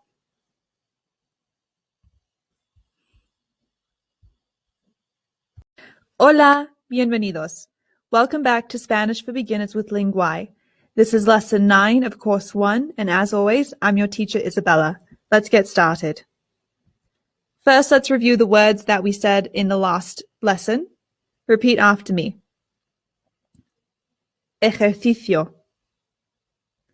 Caminar. Correr. Saltar. Hacer ejercicio. Nadar. Montar en bicicleta. Jugar. Sudar. Me gusta. No me gusta. Me encanta. No me encanta. Good. In the previous lesson, we learned the very basics of conjugation. Today, I want to build upon that and also use that as a way to teach you some of the most important verbs in Spanish, some of the most commonly used ones. We're only going to be learning 7 new words today, 7 verbs total, and that's it. 7 verbs and conjugation. Are you ready? Get your thinking caps on, because many of these are irregular. Let's jump into it. Our first verb is ser. Ser. Ser. This is the verb to be. Ser. Next we have estar. Estar. Estar. This is also the verb to be. If you are confused, that's okay. Today, the difference is not important. We will do an entire lesson on the difference between ser and estar in the future. Today, just know that there are 2 to be's. Okay? Next, we have tener. Tener. Tener. To have. Tener. Next, ir. Ir. Ir. This is the verb to go. Ir. Next, poder. Poder. Poder. This is the verb to be able to. Poder. Next is hablar. Hablar. Hablar. This is to talk or to speak. Hablar. Lastly, we have ver. Ver. Ver. This is the verb to see. Ver. Very nice. All right, let's jump back into conjugations. If you found this a little difficult or confusing in the last lesson, don't worry. Like I said before, conjugations take time to master, but the sooner you become familiar with them, the better. It makes more sense when you are building sentences, it makes more sense when you are trying to read, and it's just one of the best things you can possibly learn. Many Spanish beginner courses like this don't teach conjugation at the beginning, and I personally think that's a mistake. So, let's learn how to conjugate these verbs. Do you remember the AR verbs? Do you remember the beat that we assigned to it? O, as, a, amos, ais, an. O, as, a, amos, ais, an. Very important to memorize. If you can memorize that, you can conjugate. I know irregular verbs make things more complicated, but if you know that, you're on the right track, and things will start to become more familiar as you navigate Spanish. Let's check out an AR verb. Estar is irregular. Like one of the verbs we saw last time, it is only irregular in the yo form. So, estar.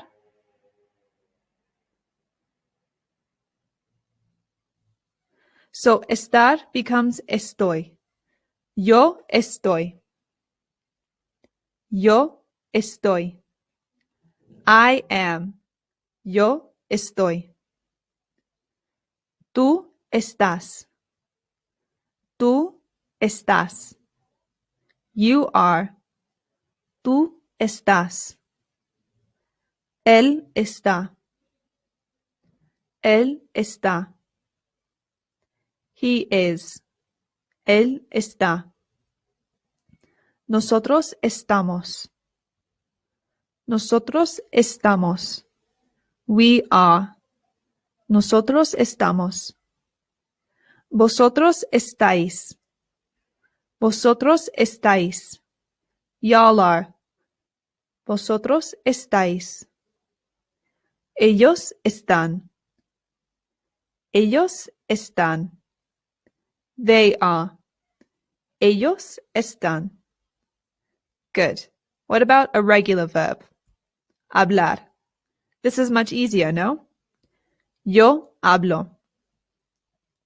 Yo hablo. I speak. Yo hablo. Tú hablas. Tú hablas. You speak. Tú hablas. Ella habla.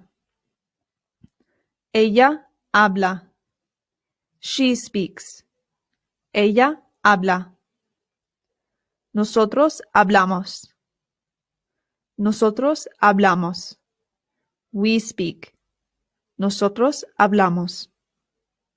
Vosotros habláis. Vosotros habláis. Y'all speak. Vosotros habláis. Ellos hablan. Ellos hablan.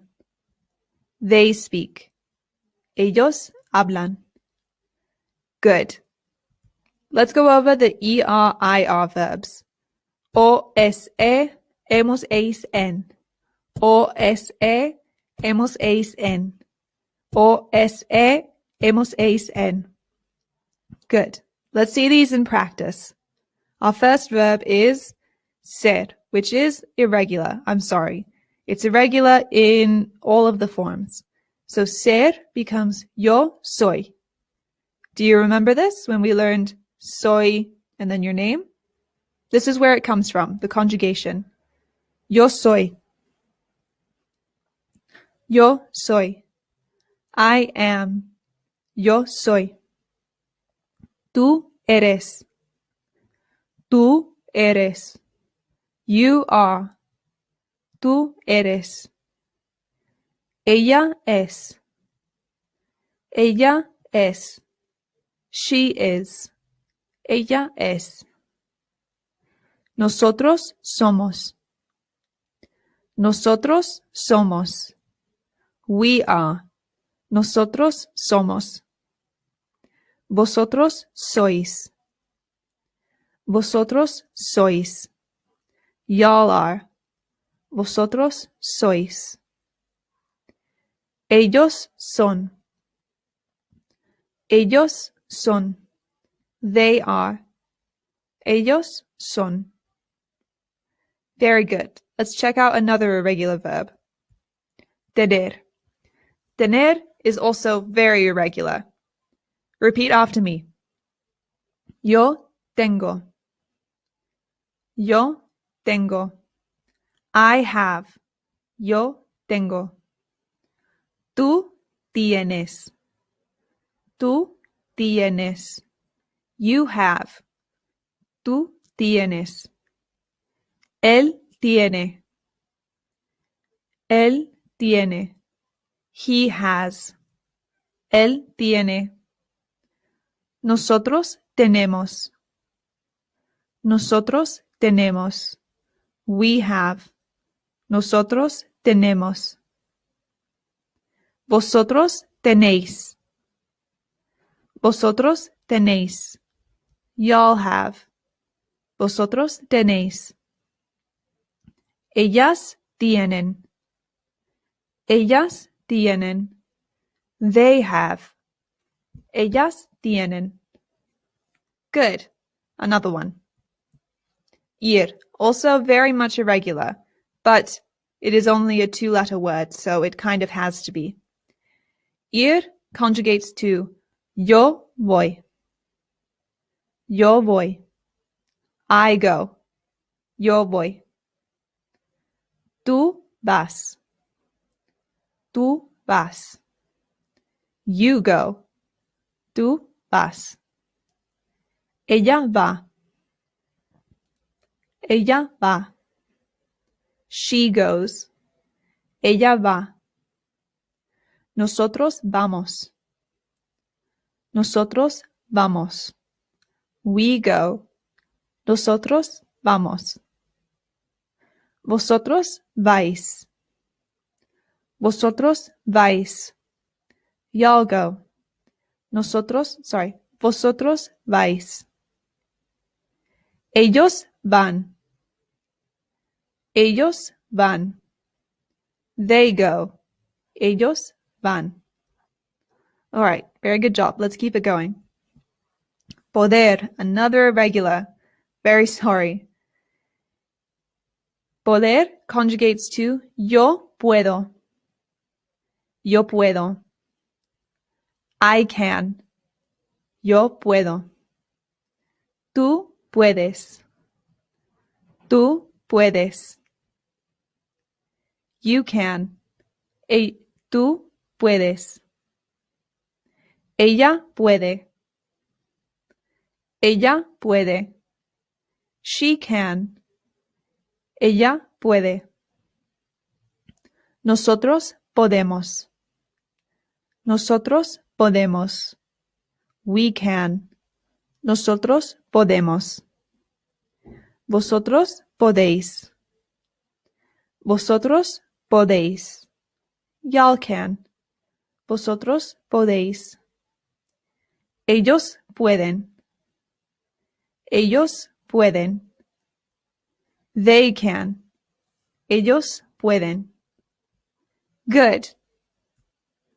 Next we have ver. Ver becomes veo. Yo veo.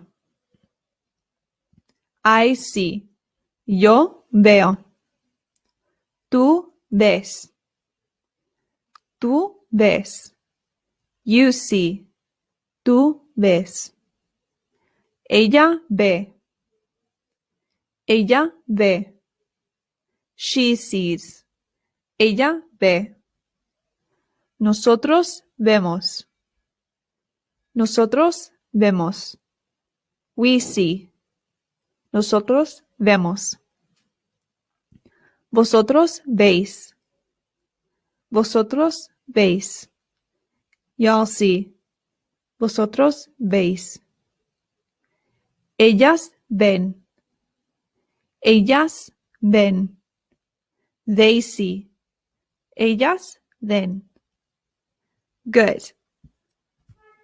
All right, let's do a practice. I have the English translations of these conjugations here, of some of them. I would like you to put in the Spanish conjugation for each. Take your time. Don't worry. If you want to go back and look for help, you can, but I encourage you to try and do it from memory first. If you can do it from memory, that means you're really learning it. So go ahead and pause the video and fill it in.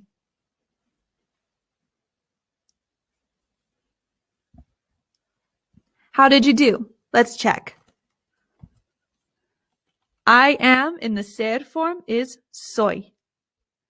He speaks is habla. They can is pueden. You are in the estar is estás. We go is vamos. She sees is ve. I have is tengo. Good. Let's do another one really quick. Go ahead and pause the video and try this one.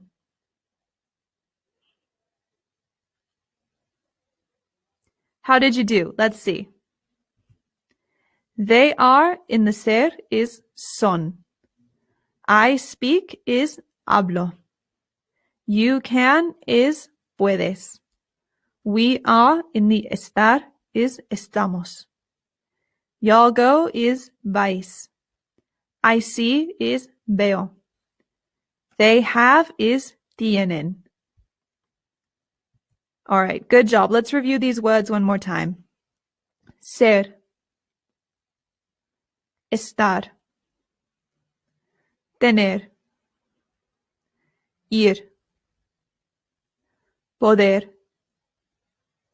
hablar, ver. Very nice. Felicidades, you made it. How's your brain? Are you okay?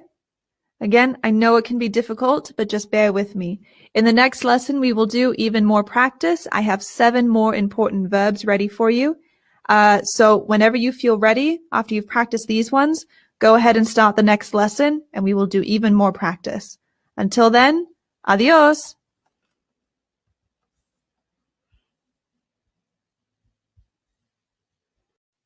Hola, bienvenidos. Welcome back to Spanish for Beginners. This is lesson 10 of course 1. As always, I'm your teacher, Isabella, and let's get started. Let's begin by reviewing the verbs from the previous lesson. Repeat after me.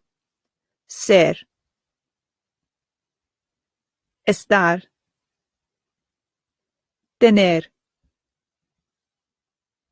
ir, poder, hablar, ver. Muy bien. So today we're continuing learning more important verbs. I've got 7 more for you today. Let's get into them. Saber, saber, saber. This is to know. Saber. Conocer, conocer, conocer. This is also to know. Conocer. The difference between conocer and saber is that saber is something concrete that you know, like a fact. Conocer is more like to be familiar with. I'm familiar with a person. I haven't met them, but I'm familiar with them. Or you can be familiar with a subject. You know, you might not be an expert in biology, but you're familiar with it. Conocer can also mean to meet somebody. But if you know something for sure, then it's saber. Moving on. Poner. Poner. Poner. To put. Poner. Decir. Decir. Decir. To say. Decir. Querer. Querer. Querer. To want. Querer. Dar. Dar. Dar. To give. Dar. Comer. Comer. Comer. To eat. Comer.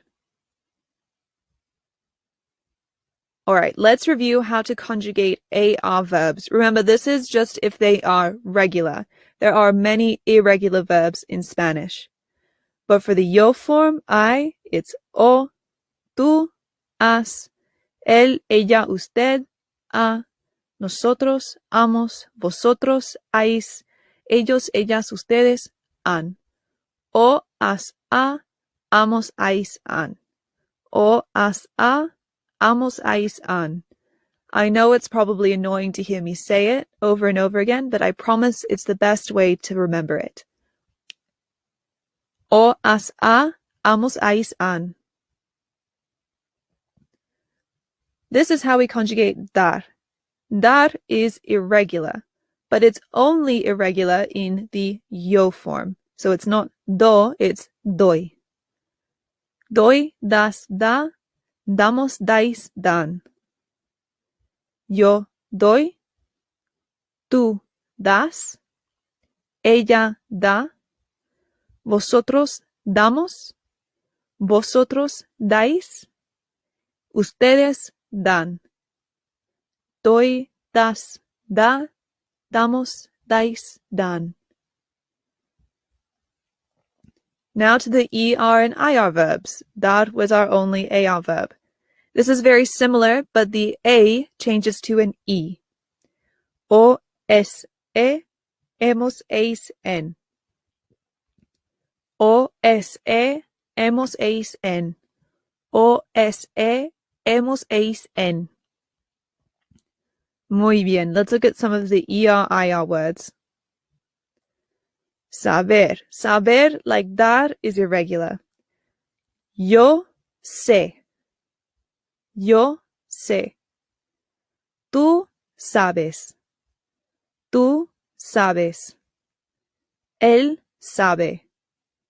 Él sabe. Nosotros sabemos. Nosotros sabemos. Vosotros sabéis. Vosotros sabéis. Ellas saben. Ellas saben. Muy bien. You'll notice that, like with dar, saber is only irregular in the yo form. The rest are all regular. I wish I could tell you that there's a pattern for when a verb is only irregular in the yo form, but unfortunately, there really isn't. It's just something you have to memorize. It's probably one of the most difficult things to learn for English speakers when they are learning Spanish. Conocer. Conocer is also irregular, but only irregular in the yo form. So it's yo conozco. Yo conozco. Or if you want to do the Latin American pronunciation, yo conozco. Absolutely preference whatever's easier for you. I say conozco. Yo conozco. Tú conoces. Ella conoce. Nosotros conocemos. Vosotros conocéis. Ustedes conocen. Muy bien. Poner. Poner. Another irregular and another irregular that is only irregular in the yo form. Yo pongo. Yo pongo. Tú pones. Tú pones. Él pone. Él pone. Nosotros ponemos. Nosotros ponemos. Vosotros ponéis. Vosotros ponéis. Ellas ponen. Ellas ponen. Muy bien. Next one. Decir. Decir, again, irregular, but only in the yo form. Yo digo. Yo digo. Tú dices. Tú dices. Usted dice. Usted dice. Nosotros decimos. Nosotros decimos. Vosotros decéis. Vosotros decéis. Ellos dicen. Ellos dicen. Muy bien. Querer. Querer is also irregular, but is irregular in these four forms. In yo, tú, él, ella, usted, y ellos, ellas, ustedes. In nosotros and vosotros, they are regular. Or sorry, it is regular. But it's irregular in these forms. So finally, one that's not only irregular in the yo form. Querer conjugates to yo quiero. Yo quiero. Tú quieres. quieres. Ella quiere. Ella quiere. Nosotros queremos. Nosotros queremos. Vosotros queréis. Vosotros queréis. Ustedes quieren. Ustedes quieren. Muy bien. Comer. Comer, to eat, is regular. Yay! Our only regular verb for today. So this one's very easy. Yo como. Yo como. Tú comes. Tú comes. Él come. Él come. Nosotros comemos.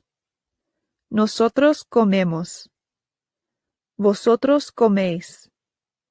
Vosotros coméis. Ellas comen. Ellas comen. Muy bien. Let's do a practice. So I have a few phrases here using our vocabulary words. What I would like you to do is translate them. Don't worry about using the tú or the nosotros.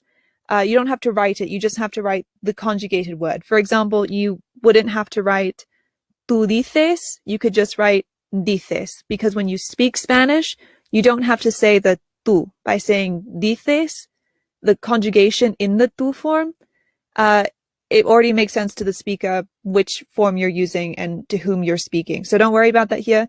Just go ahead, pause the video, and take a minute to translate these.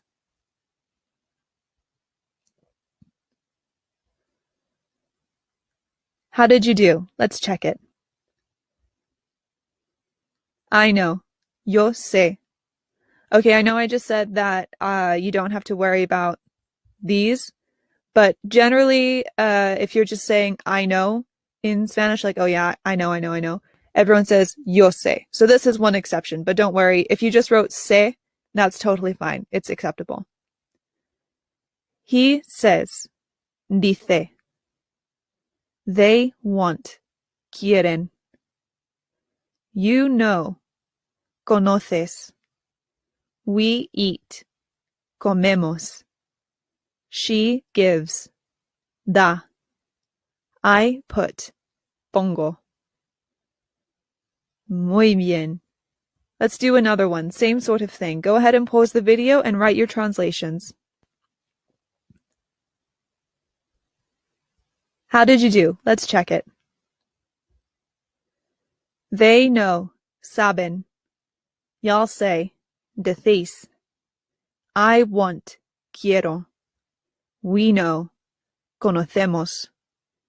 You eat, comes. I give, doy. She puts, pone.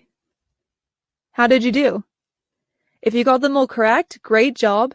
But if you didn't, don't worry. Since almost all of these are irregular, it does take some time to learn them. So you can go back and you can try it again. You can also write your own examples and try those as well. The best way to learn how to use these is to just practice them over and over again. The more you use them, the more natural it's going to be to conjugate them correctly in your head. All right, let's review the words before we go. Repeat after me. Saber. Conocer. Poner. Decir. Querer. Dar. Comer.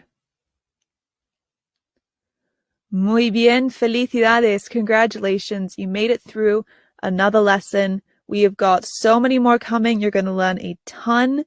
So I will see you in the next lesson. Hasta luego. Hola, bienvenidos. Welcome back to Spanish for Beginners with Linguae. This is lesson 11 of course 1. You've made it halfway through, so congratulations. As always, I'm your teacher, Isabella, and let's get started. Let's review the 7 verbs we learned in the previous lesson. Repeat after me. Saber. Conocer. Poner. decir, querer, dar, comer. Very good. All right, so this lesson is a review of lesson 1. Over the next several lessons, we will do reviews of what we've previously learned. It's really important to review when learning a new language because repetition is key to memorization. Now, don't feel like you can just skip these lessons because in every lesson, I will be adding more vocabulary to kind of bulk up everything you've learned so far. So not only will we be reviewing the words we've previously had, we will also be learning some new words and phrases as well. All right? Okay, let's get started. Lesson 1 was all about greetings, and we started with hola. Hola. Very simple. Hola. We also learned soy and then your name. Soy Isabela. Soy Isabela.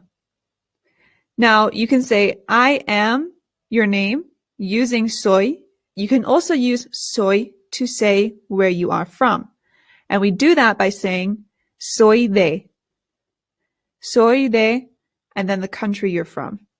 I am from the United States, so I would say, soy de Estados Unidos. But someone from the United Kingdom would say, soy de Reino Unido. Someone from Australia would say, soy de Australia. Someone from Canada would say, soy de Canadá. This literally means I am of this country, but is just a way of saying I am from. Soy de. Soy de Estados Unidos. Good. We also learned me llamo. Me llamo. Literally means I call myself, but it's just a way to say my name is. Me llamo Isabela. This is not the only way to say my name is in Spanish. There is a more literal translation, and that is mi nombre es. Mi nombre es. When I was studying Spanish in high school in the United States, this is what we learned how to say, mi nombre es, because this is more common in Latin America. Specifically, I believe it's more common in Mexico. It's totally fine to say me llamo no matter where you are, but me llamo is pretty much the go-to in a place like Spain, whereas mi nombre es is more common in Latin America. Ultimately, people will understand you no matter which you say where you are, but it's always good to know more. Mi nombre es Isabela.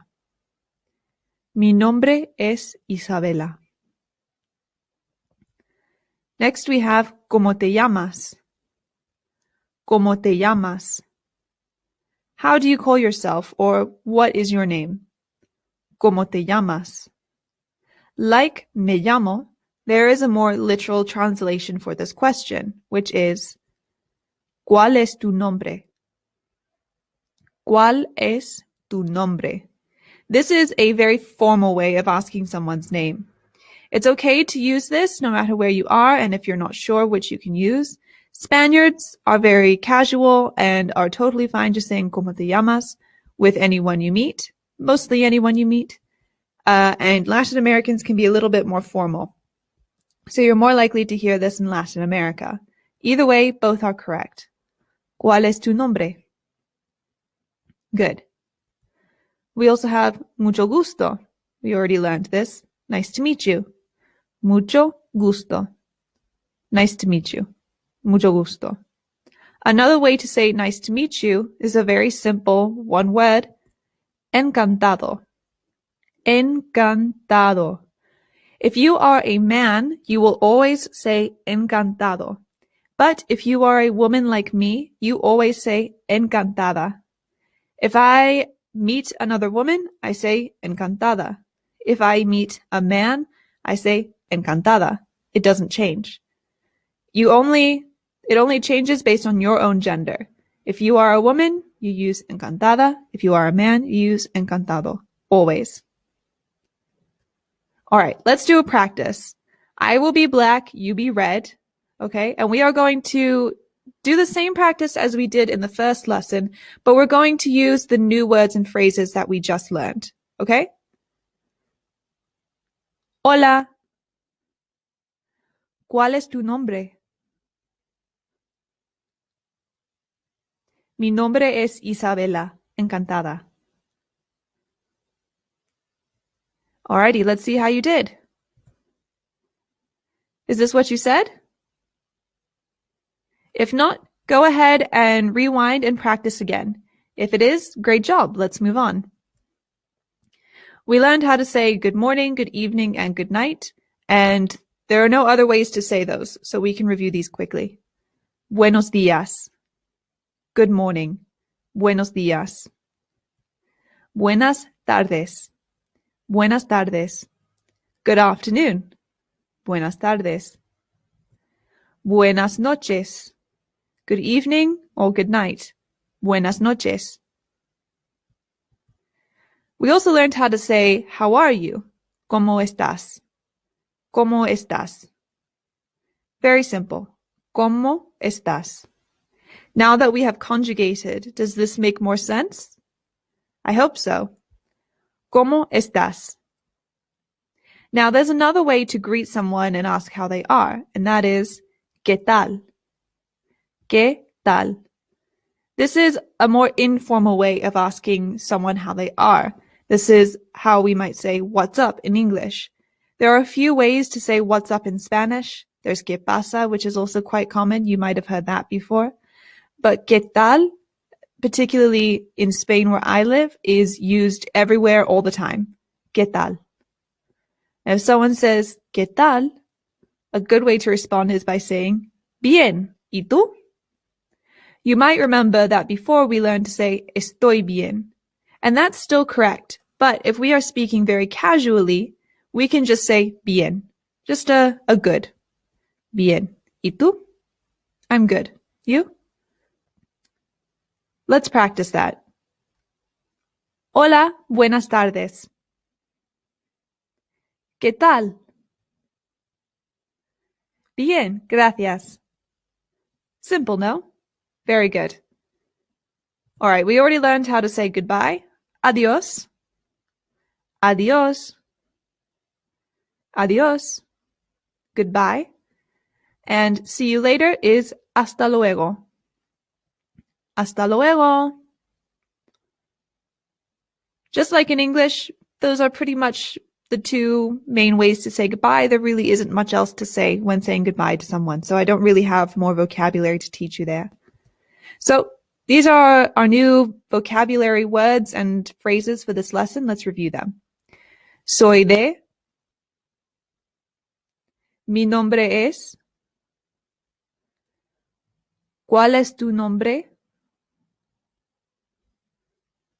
Encantada. ¿Qué tal? Bien. ¿Y tú?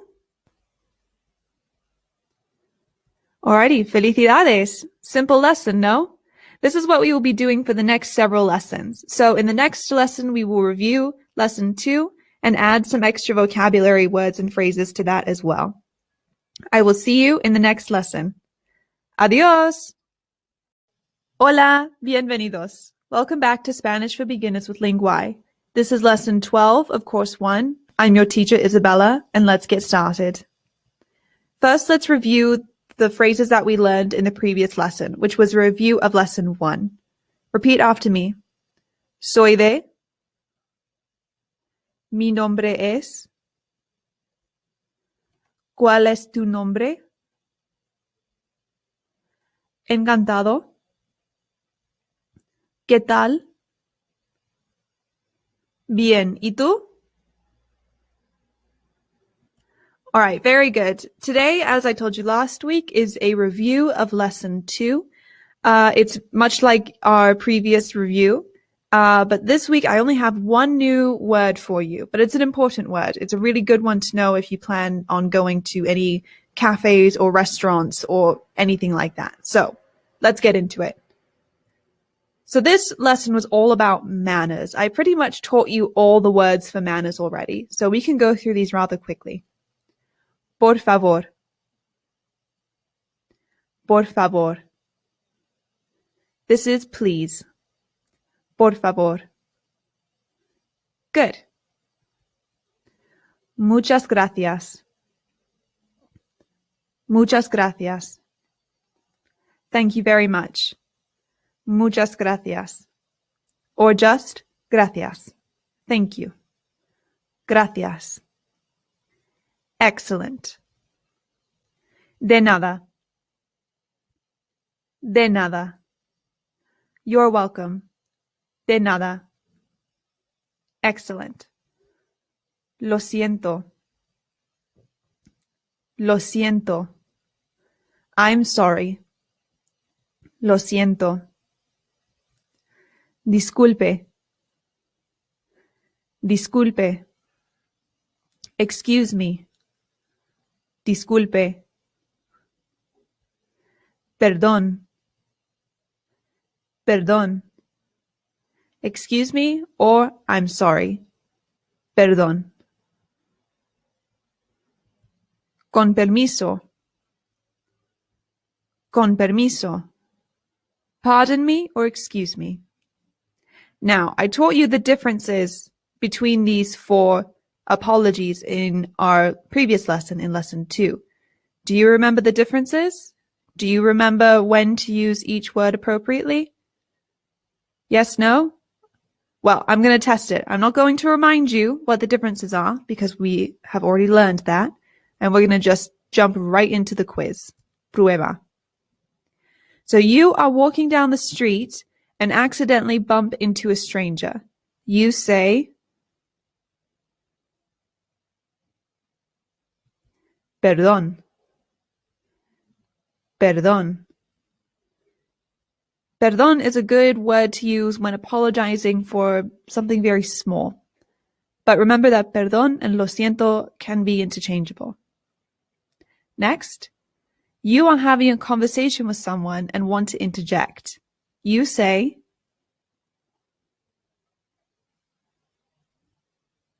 Con permiso. Con permiso. Remember, literally this means with permission. You're asking their permission to interject, to add your own point to the conversation. Next, you are walking in your house and accidentally step on your dog's tail. You say, Lo siento. Lo siento. I'm sorry. Lo siento. And if you've never had the experience of accidentally stepping on your dog's tail and your dog yelps, then this example isn't for you, but it's heartbreaking and it makes you feel horrible and you just have to say, Lo siento. You are in a store and need the clerk's help to find something. To get their attention, you say, Disculpe.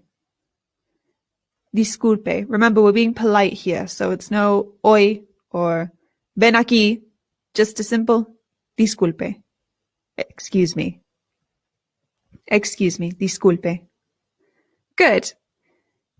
In this lesson, we also learned how to order a drink, and we learned a few drink names, starting with el café. El café, or coffee. El café. Next, we learned el agua. El agua. El agua. Now, in the previous lesson, I didn't have the el here. It is a little confusing, I won't lie to you. I've told you in the past that if there is an a at the end of the word, it's probably going to be feminine.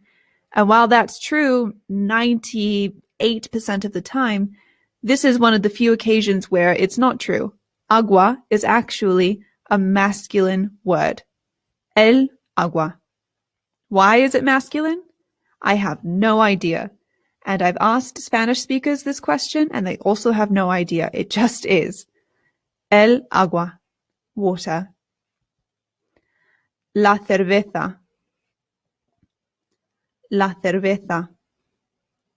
It can be a little difficult to do the double sound, so you can always say la cerveza. Both are fine. Beer. La cerveza. Good.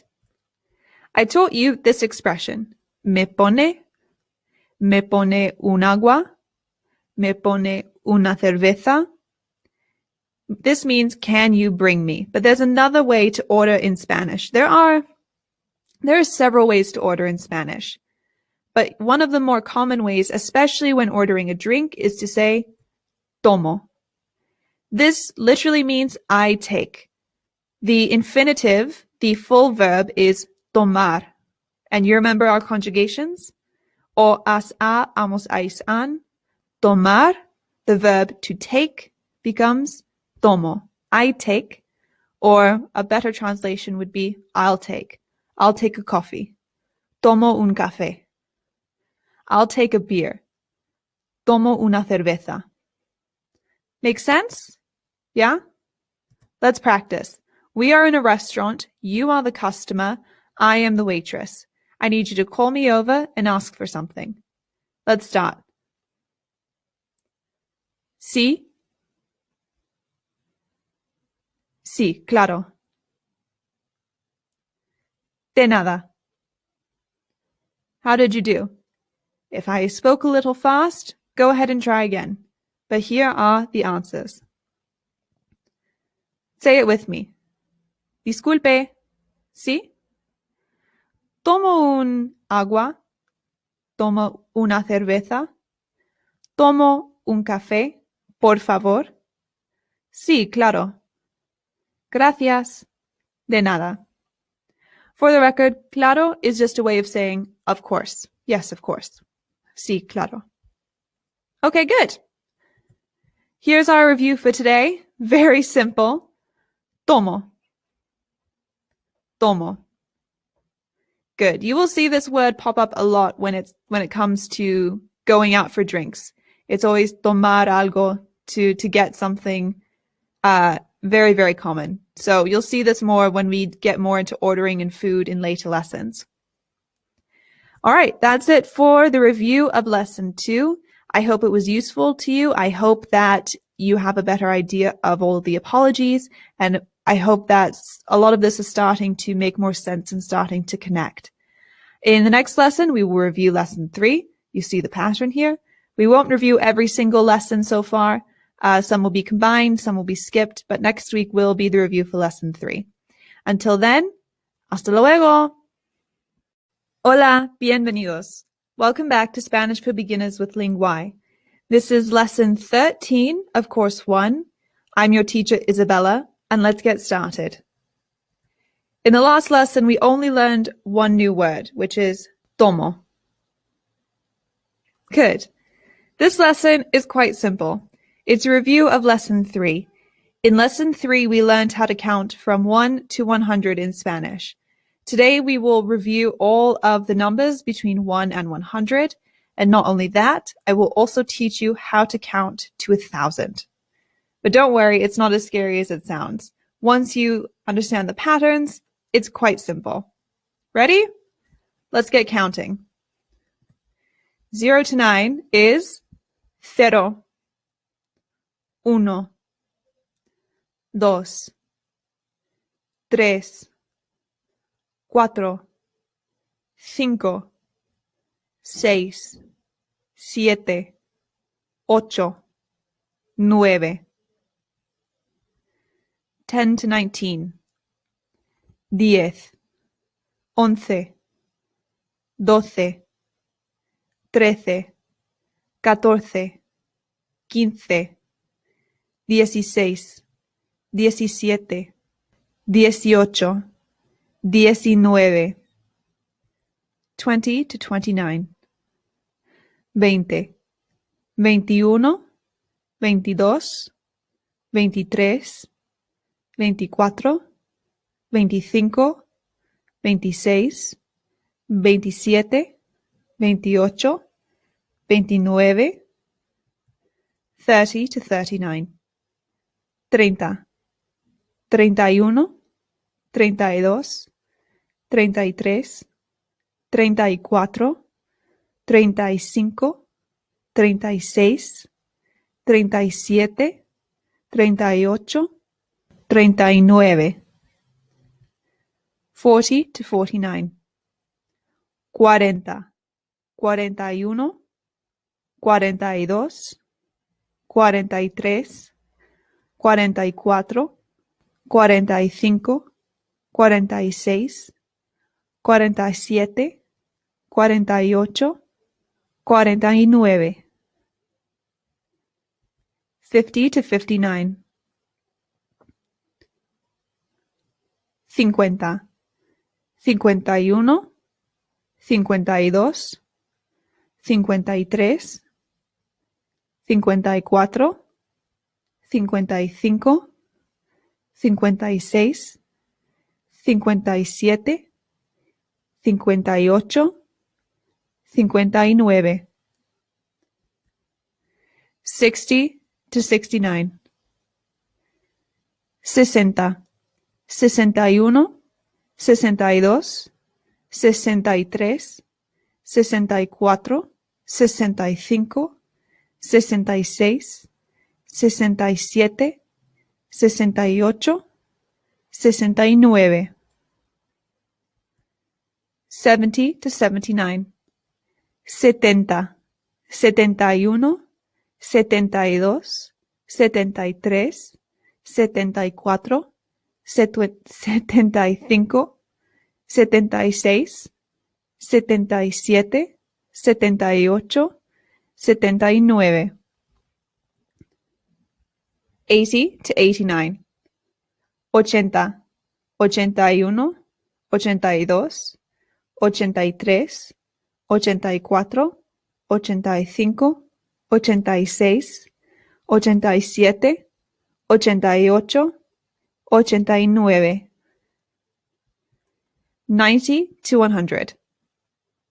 90, 91, 92, 93, 94, 95, 96, 97, 98, 99, 100. Good. So now if you want to count in the hundreds, it's about adding 101. And then you would go 102, 103, 104, 105, 130, 140. Whatever you want, up to you. That's how you count in the 100s. Ciento. And that pattern continues into all the other hundreds. So we have 100 is 100. Then we have 200, 300, 400, 500. This one can be a little difficult because it's so much different from the rest. This is 500. 500. 600. 700. 800. 900. And then 1,000. Felicidades! That's it. You just learned how to count from 1 to 1,000 in Spanish. The patterns are really easy to follow in Spanish counting, just like they are in English counting. Once you know them, it's a piece of cake. And the more you know the numbers, the better, because you never know when you're going to need to say a number or know a number when you're interacting with Spanish speakers. It's very, very handy stuff to know. In the next lesson, we will continue our reviewing series where we will review lesson 4. I will see you there. Hasta luego. Hola, bienvenidos. Welcome back to Spanish for Beginners with Linguae. This is lesson 14 of course 1. As always, I'm your teacher, Isabella, and let's get started. We won't review the previous lesson in today's lesson because, well, it's quite short. It was only 6 minutes, and there would be a lot to review. So if you want to go review the numbers from 1 to 1,000, you can just go and watch the previous lesson, and it will all be there. So let's just jump right into today's lesson. Today's lesson is a review of lesson 4. Again, please don't skip these reviews. They are really important. Repetition is the key to memorization, as I've said before. And I am also going to be adding some new vocabulary words into this lesson as well. So it is worth your time to go through all of these again. Okay? All right. So this lesson was all about the colors. The first color we learned was azul. Azul. Blue. Azul. Rojo. Rojo. Rojo. Red. Rojo or roja, depending on the masculine or feminine word. Amarillo. Amarillo.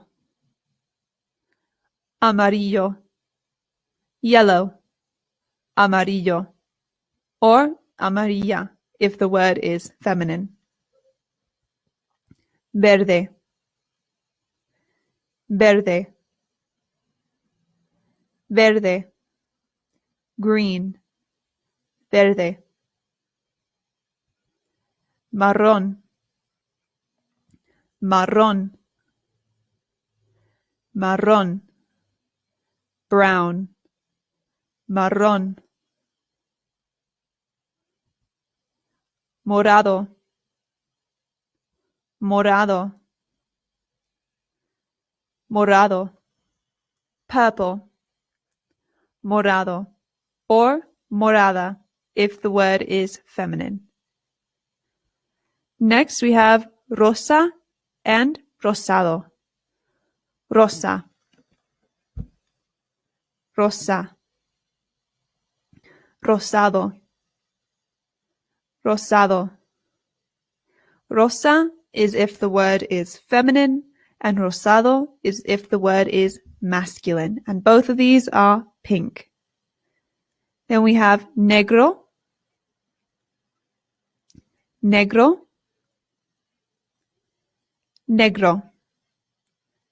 Black. Negro or negra. Blanco. Blanco. Blanco or blanca. White. Gris. Gris. Gris. Gray. Gris. Naranja. Naranja. Naranja. Orange. Naranja. Remember, naranja doesn't change whether the word is masculine or feminine. It just stays the same. It's always naranja. Good. So let's practice the colors again. I'm not adding any new colors into this lesson. They're not super important, not yet. So just go ahead and say all of the colors based on the color strip, and we'll see how you did.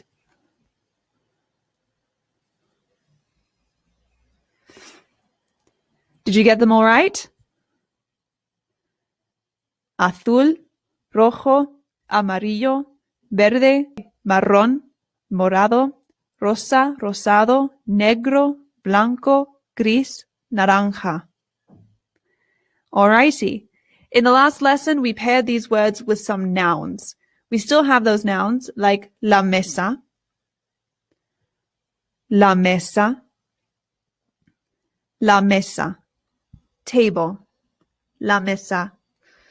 But we're going to add in some new nouns to this lesson. So first we have la mochila,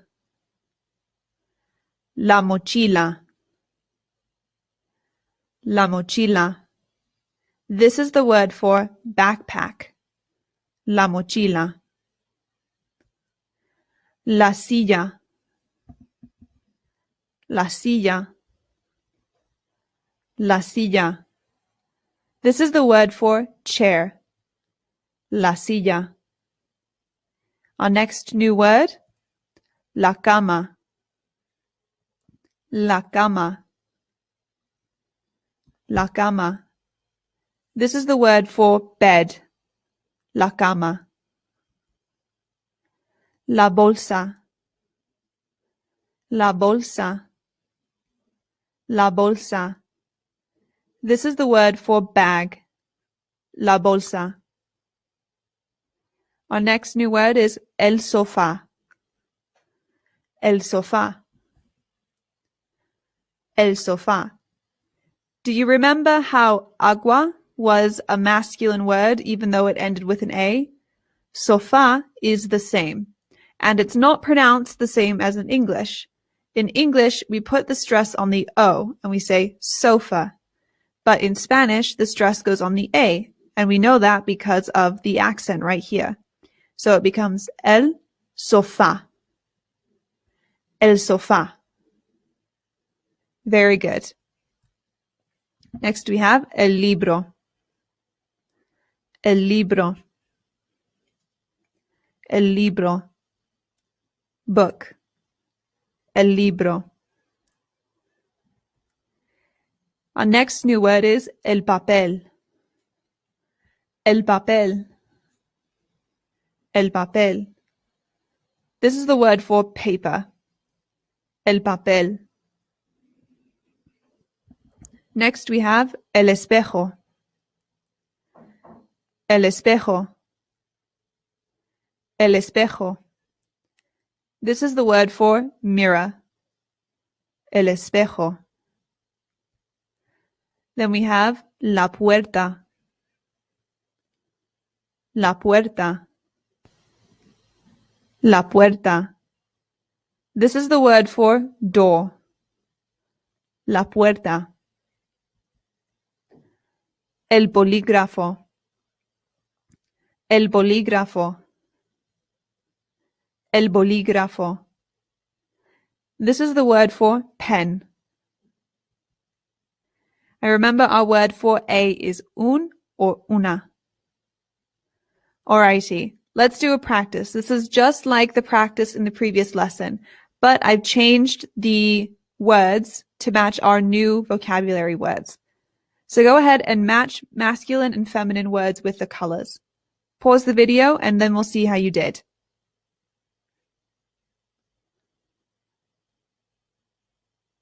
Okay, let's take a look at the results. Is this what you got? If not, go ahead and try again, but say it with me. El papel rojo. El papel rojo. What is the English translation of this? The red paper. The red paper. Remember, in Spanish, your adjective is always going to go after your noun. The red paper. El papel rojo. La mochila negra. La mochila negra. La mochila negra. What is the English translation of this? The black backpack. The black backpack. La mochila negra. Un bolígrafo rosado. Un bolígrafo rosado. Un bolígrafo rosado. And what is the English translation? A pink pen. A pink pen. Remember, the L's and las are another way of saying the, and un and una are ways of saying a. Let's look at the next one. Una puerta amarilla. Una puerta amarilla. Una puerta amarilla. What does this mean? A yellow door. Next we have el sofá azul. El sofá azul. El sofá azul. What does this mean? The blue sofa. Last but not least, la cama verde. La cama verde. La cama verde. Great job. This means the green bed. The green bed. Very good. Okay, let's review our 5 new vocabulary words. La mochila. La cama. El sofá. el papel, la puerta. Felicidades! Great job! Another day, another lesson in the books. Next lesson will be yet another review, but again, don't skip it. There will be some new words in there that you need to know. Until next time, hasta luego! Hola, bienvenidos. Welcome back to Spanish for Beginners with Linguae. This is lesson 15 of course 1. I'm your teacher, Isabella, and let's get started. Last week we learned 5 simple new vocabulary words. Repeat after me. La mochila, la cama, el sofá, el papel, la puerta. Very good. Today's lesson is yet another review. We will be reviewing lesson 5, which was all about food, and I have added more vocabulary to this lesson, so please make sure you're not skipping it. It is important to get all the vocabulary in all of these lessons. Are you ready? Let's get into it. This lesson, like I said, was all about food. La comida. La comida.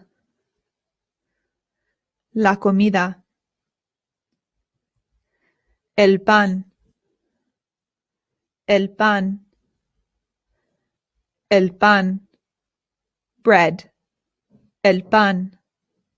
El arroz. El arroz. El arroz. Rice. El arroz. El huevo. El huevo. El huevo. Egg. El huevo. La carne. La carne. La carne. Meat. La carne. El cerdo. El cerdo. Pork. El cerdo. El pollo. El pollo. Chicken. El pollo. La carne de vaca o la carne de res. La carne de vaca. La carne de res. Beef. El pescado. El pescado. Fish. El pescado. Las verduras. Las verduras. Vegetables. Las verduras. La lechuga. La lechuga. Lettuce. La lechuga. La cebolla. La cebolla. Onion. La cebolla. El ajo. El ajo. Garlic. El ajo. El pimiento. El pimiento. Pepper. El pimiento. La zanahoria.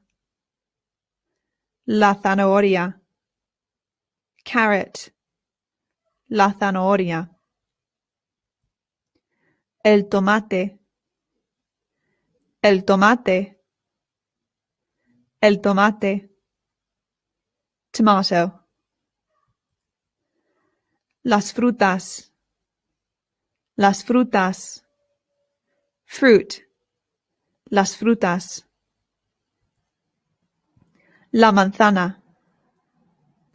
La manzana. Apple. La manzana.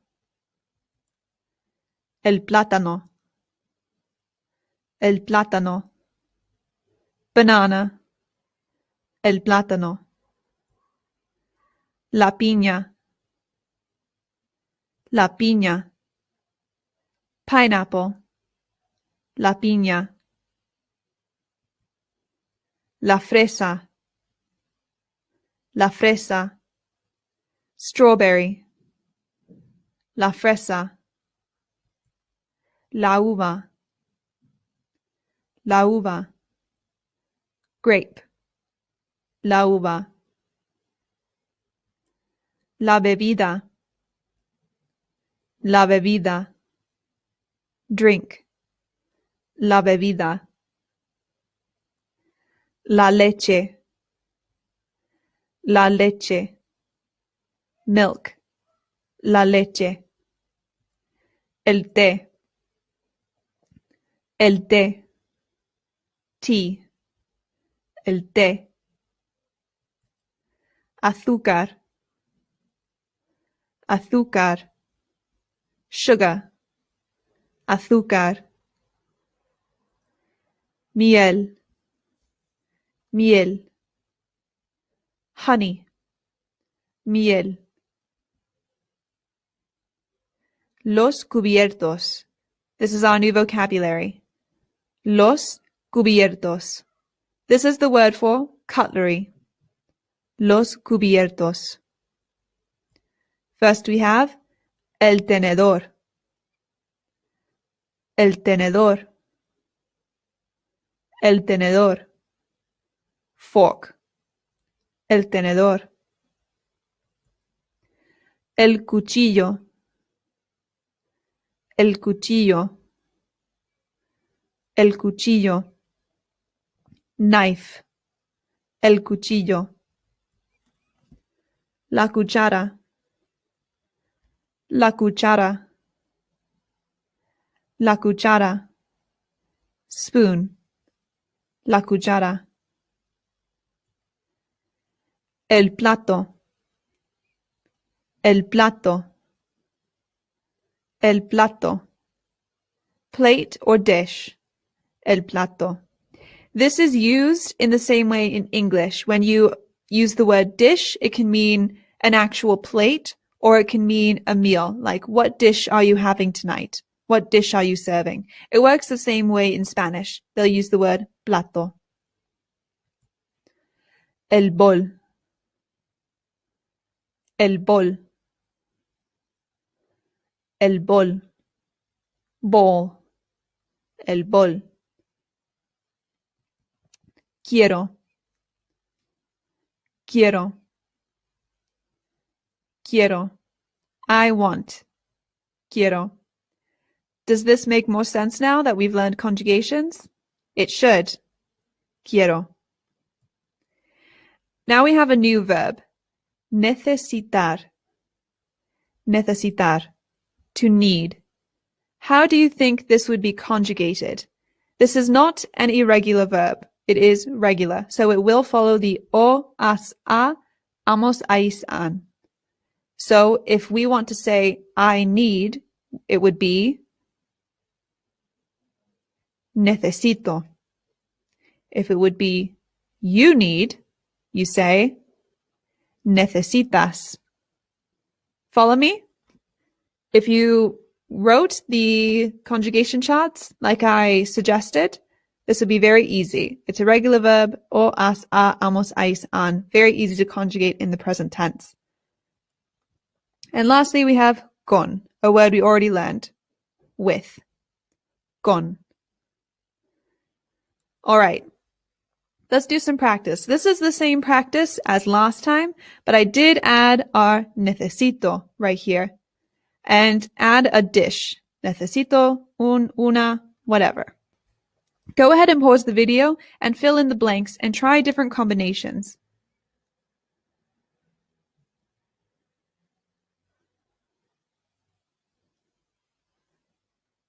How did you do? This is what I chose. Quiero arroz con huevo y cebolla. Quiero fresas y té con azúcar. Necesito una cuchara. Necesito un cuchillo. Necesito un tenedor. Necesito un plato. ¿Tiene sentido? Makes sense? ¿Entiendes? Do you understand? Should do. It's very easy. All right, let's learn our new words. Sorry, not learn, review. All right, let's review our new words. Repeat after me. Los cubiertos. El tenedor. El cuchillo. La cuchara. El plato. El bol. Necesitar. Muy bien, very good. That's it for this lesson. We only have about 2 more review lessons before we will get back into normal, regular learning. I will see you in the next lesson. Adios! Hola, bienvenidos. Welcome back to Spanish for Beginners with Linguae. This is lesson 16 of course 1. And congratulations, you've made it 3/4 of the way through this entire course. That's amazing. Keep pushing, you're almost finished. As always, I'm your teacher, Isabella, and let's get started. Let's begin by reviewing the handful of vocabulary words that we learned in the last lesson. Repeat after me. Los cubiertos. El tenedor. El cuchillo. La cuchara. El plato. El bol. Necesitar. Very good. All right, today's lesson is a review of lessons 7 and 8, and we will be building on those lessons as well. But because they were very similar, because they were related, and lesson 8 was a bit shorter, I felt that it made sense to combine them for one review. And this lesson and our next lesson will be our final reviews for this entire course. Our last 3 lessons will be back to regular stuff where you learn new things. So if you've been frustrated with these reviews, I understand, but you'll be getting back to regular content very soon. All right, let's review the vocabulary from lesson 7. Repeat after me. Los animales. Los animales. El gato. El gato. El perro. El perro. El pájaro. El pájaro. El elefante. El elefante. El león. El león. El oso. El oso. El caballo. El caballo. El tigre. El tigre. El toro. El toro. La tortuga. La tortuga. El cerdo. El cerdo. La vaca. La vaca. La oveja. La oveja. El pato. El pato. Correr. Correr. Caminar. Caminar. Saltar. Saltar. Rápido. Rápido. Despacio. Despacio. Good. And I'm going to add one more word to this list. Alto. Alto. Alto is high, like to jump high, or in another context, it can also mean tall, like he is tall. But for today, only think of it as meaning hi. All right, let's do a practice. In lesson 7, I conjugated the verbs for you and had you fill in the animal and the adverb. And I feel that was very easy. And now that you have learned how to conjugate, I'd like you to do this on your own. This should still be quite easy. Between the 3 verbs that we just listed, saltar, correr, and caminar, choose one for each and an appropriate adverb to go with it. Okay? I'll give you 10 seconds.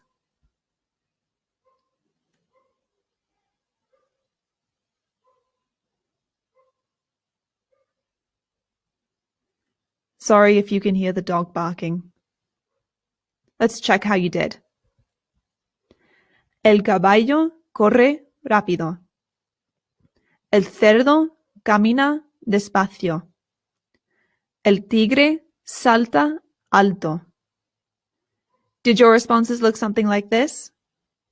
It doesn't have to be exactly the same. If you put el caballo salta alto, that would have been fine. If you put el cerdo corre rápido, probably not the most correct, but still as a sentence works just fine. Again, this should be quite easy for you at this stage. So let's move into the review from lesson 8, which was all about verbs and conjugation. We learned verbs and conjugation through the guise of exercise, and the word for exercise is ejercicio. Ejercicio. To do exercise is hacer ejercicio. Hacer ejercicio.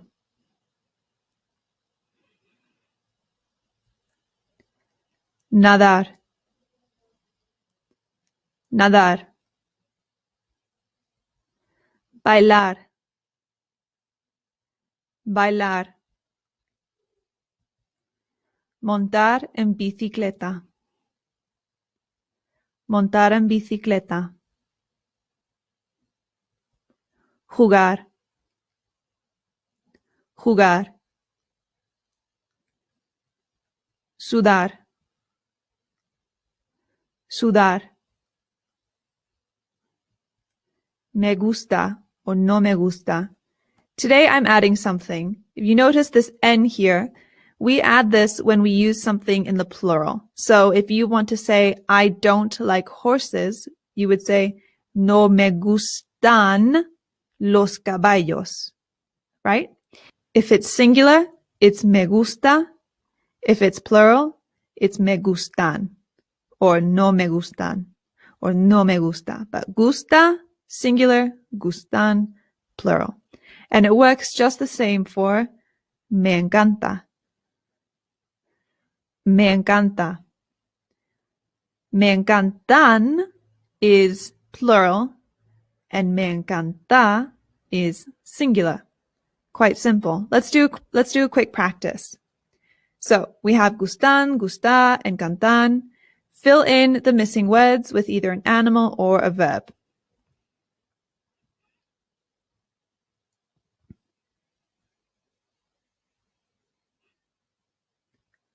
How did you do? This is what I put.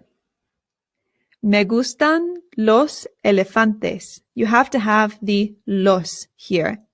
It doesn't make sense to say me gustan elefantes. You have to say the elephants. Me gustan los elefantes.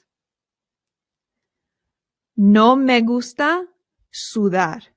I don't like to sweat. No me gusta sudar. Me encantan los gatos. Me encantan los gatos. Again, you have to have the los. That's very important. Me encantan los gatos. Good. So we did quite a lot of conjugating in this lesson, if you remember. We started with AR verbs. Repeat after me. O, as, a, amos, ais, an. O, as, a, amos, ais, an. Are you sick of hearing it? I bet you are, because I'm sick of saying it. Let's do the same for ER and IR verbs. O, es, e, hemos, eis, en. O, es, e, Hemos, éis, en. At this point, I feel you should be fairly confident with conjugating verbs in the present tense. I understand if you are still working on the irregular verbs, but regular verbs should be quite simple at this point. It's not rocket science. So let's do some review with verbs. I have not filled out all of the conjugations. I would like you to please pause the video and fill in the missing conjugations. You can either write these, but I encourage you to try and say them. If you can say them, you know how to write them down. Okay? Go ahead and pause.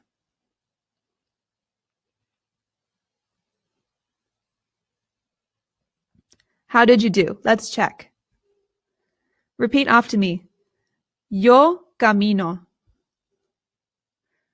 Tú caminas. Él camina. Nosotros caminamos. Vosotros camináis. And ellos caminan. Is that what you got? I hope so, because this is a regular verb. These are as easy as it gets. If you struggled with it, it's okay. Don't worry. Go ahead and back up the video and try again. If you got it though, let's move on. Same thing here. Go ahead and pause the video and fill in the missing words. Try and say them.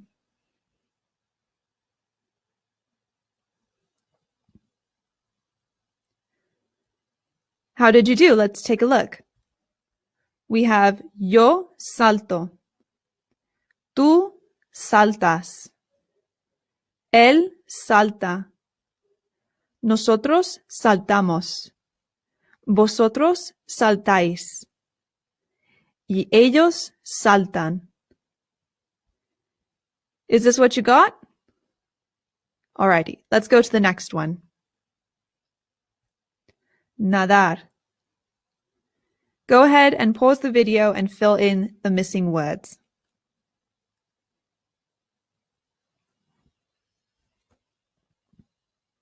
How did you do? Repeat after me. Yo nado. Tú nadas. Ella nada. Nosotros nadamos. Vosotros nadáis. Ellos nadan. Good. Let's do another. Jugar. This one's a little more difficult because it's irregular. So do your best.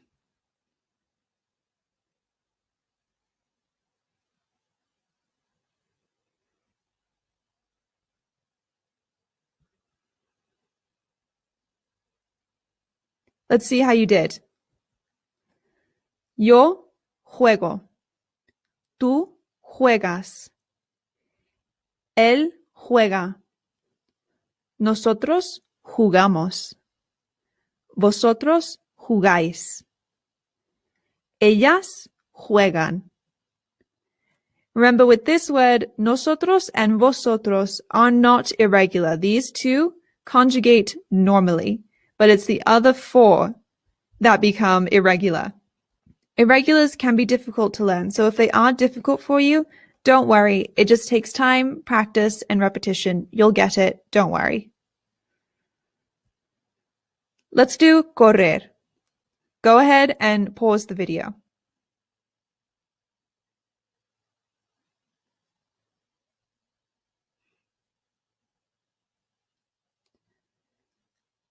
How did you do? Let's say them. Yo corro. Tú corres. Él corre. Nosotros corremos. Vosotros corréis. Ellos corren.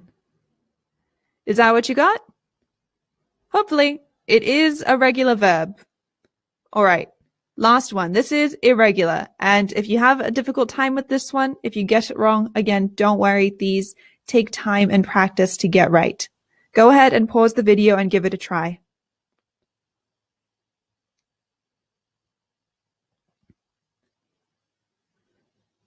How did you do? Let's take a look. Yo hago. Tú haces. Ella hace. Nosotros hacemos. Vosotros hacéis. Y ellos hacen. Hacer is only irregular in the yo form. Only irregular in the yo form. It is completely regular, completely normal in all of the other forms. If you can remember that hacer is only irregular in the yo, it will become much easier to learn. Okay, let's review our one word today. Alto. Very good. Felicidades! You did it! Another day, another lesson in the books. We've only got 4 more after this. Isn't that insane? So, I will see you in the next lesson, which will be our last review for this entire course, and our last 3 will be new material. Okay? Until next time, hasta luego! Hola, bienvenidos. Welcome back to Spanish for Beginners with Lingui. This is lesson 17 of course 1. I'm your teacher Isabella, and let's get started.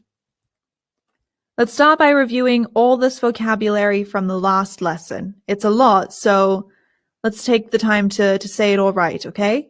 Repeat after me. Alto. I'm sorry that took so much time. It was completely unnecessary. Let's jump into this lesson. Today is our last of the reviews. We are reviewing lessons 9 and 10, and we're going to be doing a lot of what we did in the last lesson with practicing conjugations. That's the most important thing. Getting used to conjugating is one of the most basic building blocks of Spanish. And I personally believe that not enough of the beginner Spanish courses out there teach conjugation early enough. It's incredibly important. So today we will be reviewing the 14 important verbs that we learned in this course. Okay? All right. Ser. Ser. Estar. Estar. Tener. Tener. Ir. Ir. Poder. Poder. Hablar. Hablar.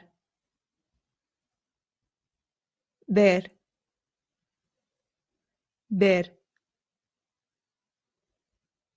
All right, let's go ahead and try and conjugate these verbs. Let's review this again. I know you hate it. I hate it too, but it's really important and we got to do it. Repeat after me. O as a, amos ais an. O as a, amos ais an. All right, let's review our AR verbs. Estar. Estar is irregular, so go ahead and pause the video and do your best to try and fill out the missing conjugations correctly.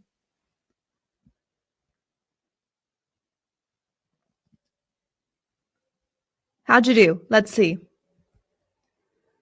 Is this what you got? Repeat after me. Yo estoy. Tú estás. Ella está. Nosotros estamos. Vosotros estáis. Y ellos están. Good. Estar is one of those verbs that is only irregular in the yo form. All of the others are completely normal. Let's try hablar. Hablar is regular. This should be a piece of cake.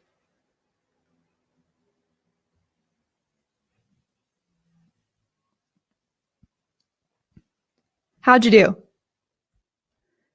Repeat after me. Yo hablo. Tú hablas. Él habla. Nosotros hablamos. Vosotros habláis. Ellos hablan. Fácil, ¿no? Easy, no? Let's move on. ER, IR verbs. I know you don't want to do it, but we gotta. O es e, hemos eis en. O es e, hemos eis en. All right, let's try and conjugate ser. Ser is irregular, and this one can be a little bit difficult, but do your best. Also, just like with the previous lesson, try and say these. Writing them down is great, but if you know how to say them, you know how to write them. So speaking is more important.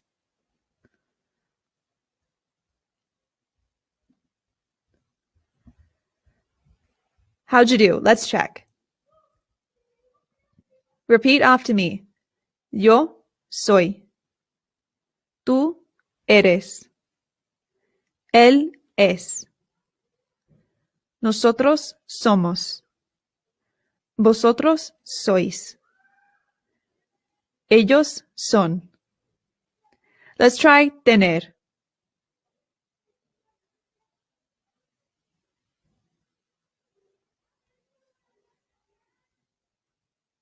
How'd you do? Repeat after me. Yo tengo. Tú tienes. Él tiene. Nosotros tenemos. Vosotros tenéis. Ellos tienen. Tener is one of those verbs that is irregular in 4 of the 5 forms. In nosotros and vosotros, it's completely normal. But in yo, tú, él, ella, usted, ellos, ellas, y ustedes, it is completely irregular. And the yo form looks different from the others as well. So this one can be one of the hardest to learn at the beginning, but it's also one of the most important to know because you use the verb to have all the time. So try and take special attention to this one. Let's move on.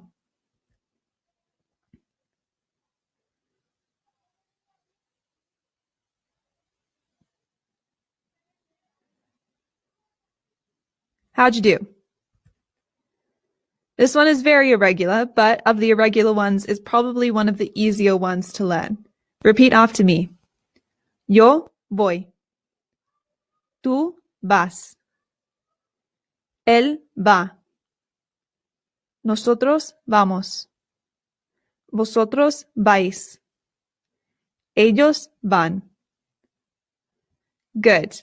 Next, poder. Go ahead and try and fill in the missing ones.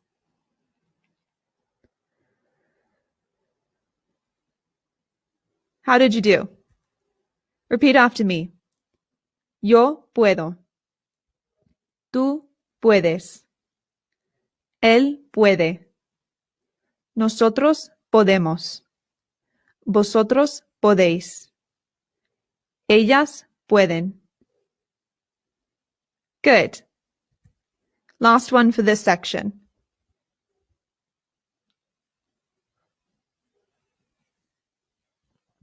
How'd you do? Repeat after me. Yo veo. Tú ves. Ella ve. Nosotros vemos. Vosotros veis. Ellas ven. Good. All right, let's review the verbs from lesson 10. Saber. Saber. Conocer. Conocer. Poner. Poner. Decir. Decir. Querer. Querer. Dar.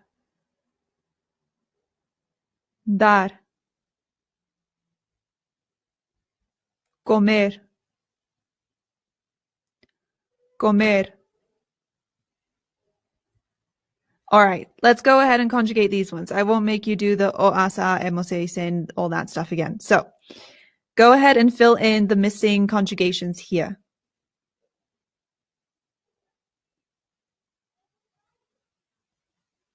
How'd you do?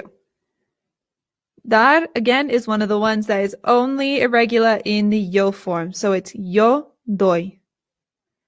Tú das. Él da. Nosotros damos.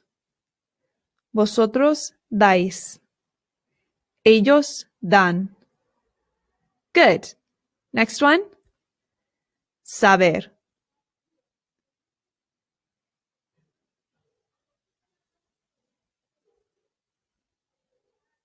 How'd you do? Yo sé. Tú sabes. Ella sabe. Nosotros sabemos. Vosotros sabéis. Ellos saben. Looks just like dar, right? It's only irregular in the yo form. Conocer. Give this one a try.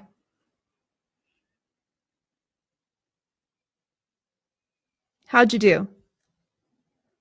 Yo conozco. Tú conoces. Él conoce.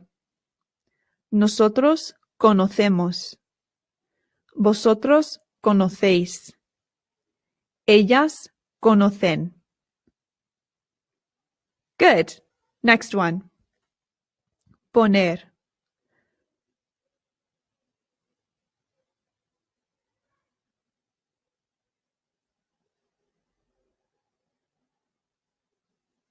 How'd you do? Repeat after me. Yo pongo. Tú pones. Él pone. Nosotros ponemos. Vosotros ponéis. Ellas ponen. Good. Next is decir.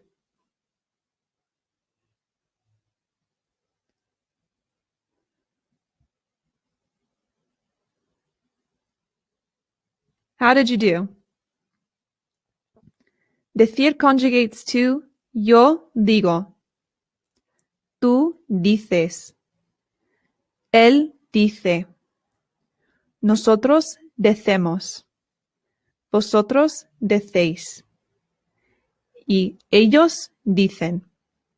If you're wondering if there's any sort of pattern as to why,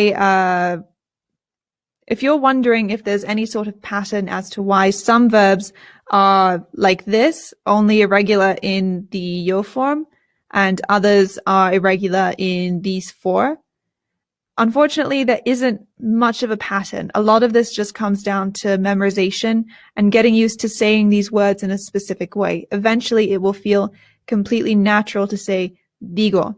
And the idea of saying dezo or decio just doesn't make any sense. You will naturally say digo. You'll just know. Next one is querer.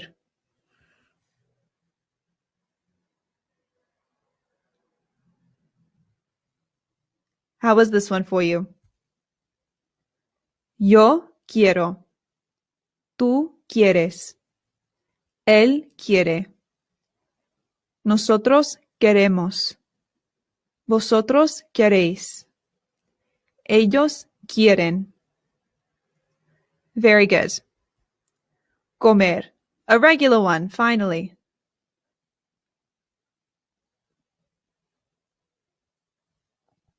How did you do? Yo como. Tú comes. Él come. Nosotros comemos. Vosotros coméis. Ellas comen. Felicidades, that's it. Good practicing today. It's so important to practice these conjugations because there are many, many, many more to come. Not only many more verbs, but also many more ways to conjugate. So the sooner you master conjugation in the present tense, the better. But don't worry, for this course and the next course, we are only touching on present tense. So keep practicing and eventually it will feel completely normal. In our next lesson, we will learn some new material. Hooray! Until then, hasta luego. Hola, bienvenidos. Welcome back to Spanish for Beginners with Linguae. This is lesson 18 of course 1, and you're very near the end, so good job for making it this far. As always, I'm your teacher, Isabella, and let's get started. Today we have nothing to review because last week we only reviewed verbs that you already knew, and that's it. So, because we've done so many verbs recently, I figured you are probably sick of them and you want to do something else. And that's what we're going to do today. Absolutely no verbs, just some good old-fashioned vocabulary. And this stuff is quite easy because today we're going to be learning about dates or fechas. Let's start with la semana, the week. La semana.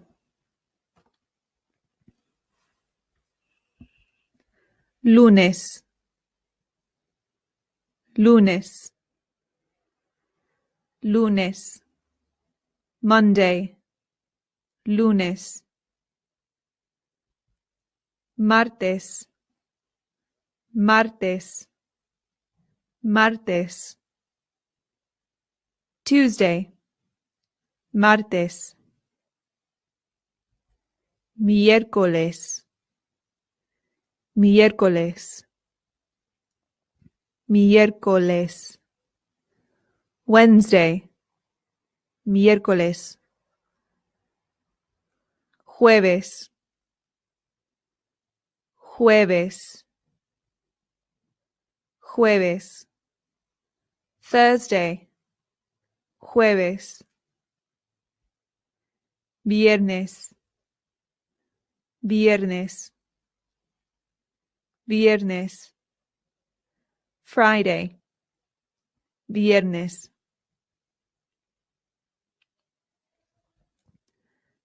Sábado. Sábado. Sábado. Saturday. Sábado. Domingo. Domingo. Domingo. Sunday. Domingo. Good job. Let's move on to el mes, month, or los meses, the months of the year. Enero. Enero. Enero. January. Enero. Febrero. Febrero.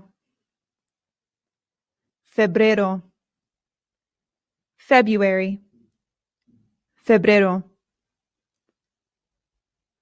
Marzo. Marzo. Marzo. March. Marzo.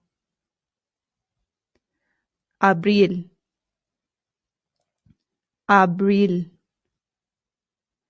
Abril. April. Abril. Mayo. Mayo. Mayo. May. Mayo. Junio. Junio. Junio. June. Junio. Julio. Julio. Julio. July. Julio. Augusto. Augusto. Augusto. August. Augusto. Septiembre. Septiembre. Septiembre. September. Septiembre. Octubre. Octubre. Octubre. October. Octubre. Noviembre. noviembre, noviembre, November, noviembre, diciembre, diciembre, diciembre, December, diciembre. Very good. And one last word, el año, el año, el año, year, el año. Just for the record, because I have seen English speakers make this mistake before, if you want to write this word, you must include the tilde at the top. You absolutely must. This word without the tilde means something completely different. I will not say what it means here, but you can find what it means very easily on the internet. So make sure you are always using the tilde when you want to use the word year. It's año, el año. Just a little pro tip for you to keep you out of trouble. Okay. Practica. Let's do a practice. I would like you to please fill in the missing days of the week. Try not to look back. Try and do it from memory as best you can.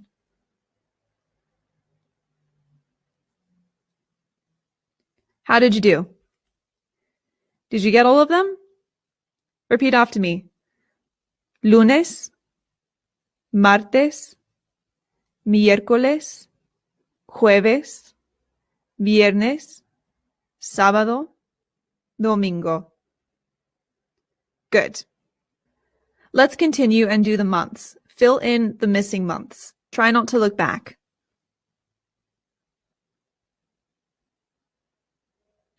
How did you do? Is this what you have? Repeat after me. Enero, febrero, marzo, abril, mayo, junio, julio, agosto, septiembre, octubre, noviembre, diciembre. Very good. All right, that's it. Super easy lesson, no? Let's review all the words all together one more time. Repeat after me. Lunes,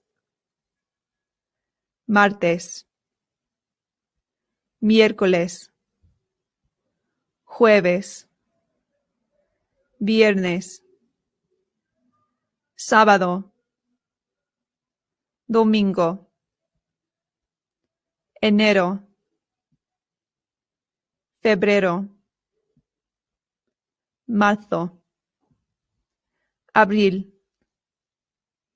mayo, junio, julio, agosto, septiembre, octubre, noviembre, diciembre. El año, la semana, el mes. Fantastic. Great job. Muy bien. Felicidades. Another day, another lesson. Hopefully a very easy one for you. In our next lesson, we will learn how to tell time in Spanish. It can be a little confusing at first, but it's quite easy to wrap your head around once you've practiced it a bit. But we'll get into all of that in the next lesson. Until then, hasta luego. Hola, bienvenidos. Welcome back to Spanish for Beginners with Linguae. You are so close to the finish line. This is lesson 19 of course 1. As always, I'm your teacher, Isabella, and let's get started. As always, let's begin by reviewing the vocabulary from the previous lesson. Our previous lesson's vocabulary was quite simple, so go ahead and repeat after me. Lunes, martes, miércoles, jueves, viernes, sábado, domingo, enero, febrero, marzo, abril, mayo, junio, julio, agosto,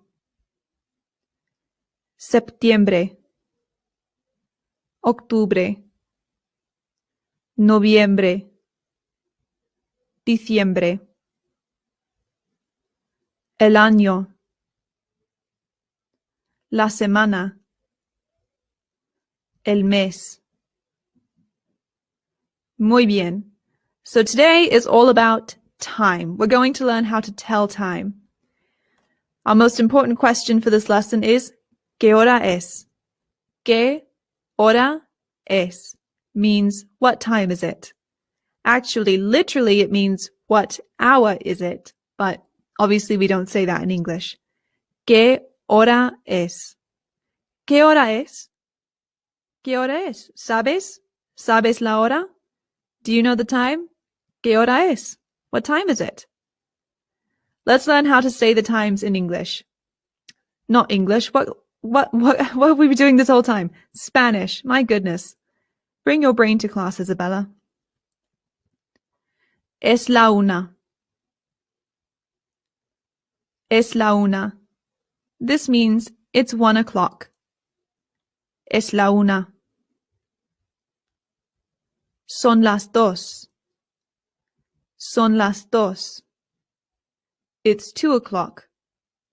Son las dos. Now, before we move on, why is this different from this? Why is this es la and this is son las? Do you know? Can you infer from what we've already learned? This is different because it's singular. Una is one. So we can't have son las una because that wouldn't make any sense. These are the singular words that match una. But after es la una, we always have to use son las. Because after one is two, and everything after that is plural. Two and up is plural, so it becomes son las.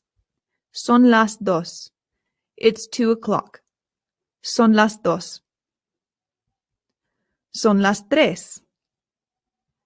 Son las tres. It's 3 o'clock. Son las tres. Do you see the pattern? Son las cuatro. Son las cuatro. It's 4 o'clock. Son las cuatro. Son las cinco. Son las cinco. It's 5 o'clock. Son las cinco. Son las seis. Son las seis. It's 6 o'clock. Son las seis. All right. I don't think I need to do the same thing with the rest of the numbers. You get it. So let's begin discussing how to say specific times. If it's not the top of the hour, how do we say it? Let's start with quarter hours. Son las 7:15. Not cuatro, 4, it's cuarto. Cuarto means quarter. Son las 7:15. This means it's 7:15. Literally, it means it is 7:15. Son las 7:15. It's 7:15. What about half past? That looks like son las 8:30. Son las 8:30. It's 8:30. Son las 8:30. Literally, this means it is 8:30 because media means half. Son las 8:30. It's 8:30. Now, after half past is where time in Spanish differs from time in English. Where we always look forward to the top of the hour, In Spanish, after past, they do the opposite. They go to the top of the hour and look back. Sounds confusing, but it's not that bad, I promise. Let's take a look at 1:45. Son las 9 menos cuarto. Son las 9 menos cuarto. Means it's 8:45, or it's 8:45. Son las 9 menos cuarto. Literally, this means it is 9 minus a quarter. It is 9 minus a quarter. Whereas here we are adding, here we are subtracting. After past, we always start to subtract the numbers. So this doesn't only apply to 1:45, it also applies to 22.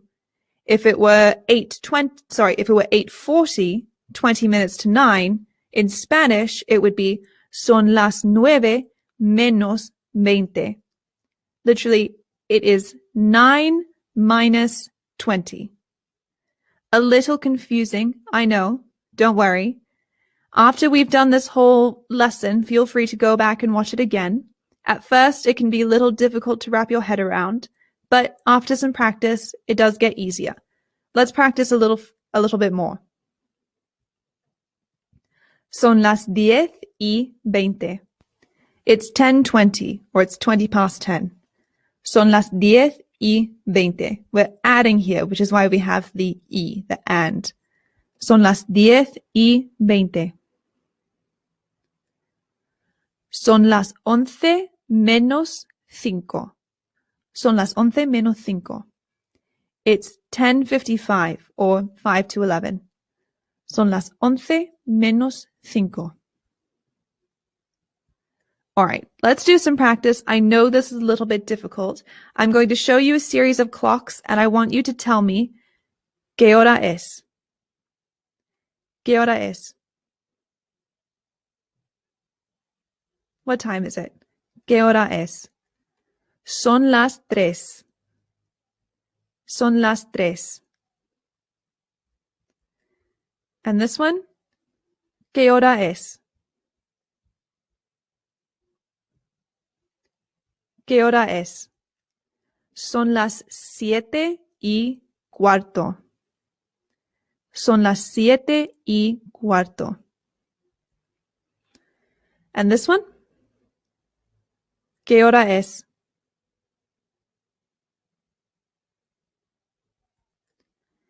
Es la 1:30. Es la 1:30. It's 1:30. Es la 1:30. Now remember, after this point, after 1:30, we start to subtract. This half of the clock, subtract. This half of the clock, add. ¿Qué hora es?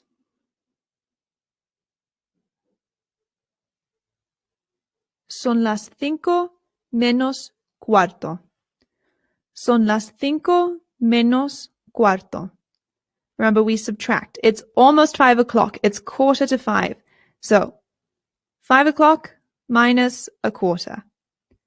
Son las 5 menos cuarto. Muy bien. No resumen today. I'm just going to say felicidades. This is going to be it for lesson 19 of 20. The next lesson is our final one for this first course. Great job. Again, if this was a little bit confusing for you, don't worry about it. It took me a good month to wrap my head around it. Maybe that's because I'm horrible at math. And if you are too, you might be in the same boat as me. I understand. It's okay. After some practice, it gets easier, I promise. And if you understand it, no problem. Good for you. Move on to the next lesson, finish the course, have a little hoorah. Oh, I'm so not cool. Okay, I'm gonna go. See you in the last lesson. Hasta luego. Hola, bienvenidos. Welcome back to Spanish for Beginners with Linguae, and welcome to your last lesson. Hooray! You did it. I'm so proud of all of you. You've done an incredible job. You've learned so much over these 20 lessons, 4 hours. It's really, really, really wonderful. I'm so happy you've stayed this whole time. There will be more Spanish for Beginners classes after this, So make sure you keep an eye out for those. As always, I'm your teacher, Isabella, and let's get started on our last lesson. Today, I'm going to be teaching you something I promised I would teach you, the difference of ser versus estar. This is very easy and very difficult. It's something that will haunt you throughout your entire Spanish journey, and I'm sorry I have to be the one to introduce it to you, but it's incredibly important and also incredibly useful. You already have a bit of an idea of what the differences are based on what we've learned previously. But the differences can sometimes get a little convoluted. Don't worry, today we're not going to get into what makes the differences convoluted. We're just going to go with the basic differences so you can have a good base, and in future courses we will build on the differences of ser versus estar. So both of these words mean to be, but they're used in completely different scenarios. So ser is used when talking about time, dates, days, origins, religion, politics, material, relationships, physical characteristics, and who people are. Basically, ser is used for things that don't really change, things that are going to stay the same, things that are absolute. I know time is not absolute, but like I said, sometimes these rules get a little bit convoluted. But things like your religion, where you are from, what you look like, those are things that are considered to be more permanent. So when you are discussing them, you use the word ser. Let's look at some examples of all of these. So in the previous lesson, we learned about time. This should look very familiar. Es la una, it's 1 o'clock. Son las dos, it's 2 o'clock. Son las tres, it's 3 o'clock, and so on and so forth. This is one example of using ser. There's also dates. We learned this 2 lessons ago. Es el 10 de octubre. Significa means it's October 10th. Es el 7 de junio. It's the 7th of June, or it's June 7th. Es el 21 de abril. It's April 21st. For days, we're always going to use the es, because for that whole day, it won't change. The day is the day.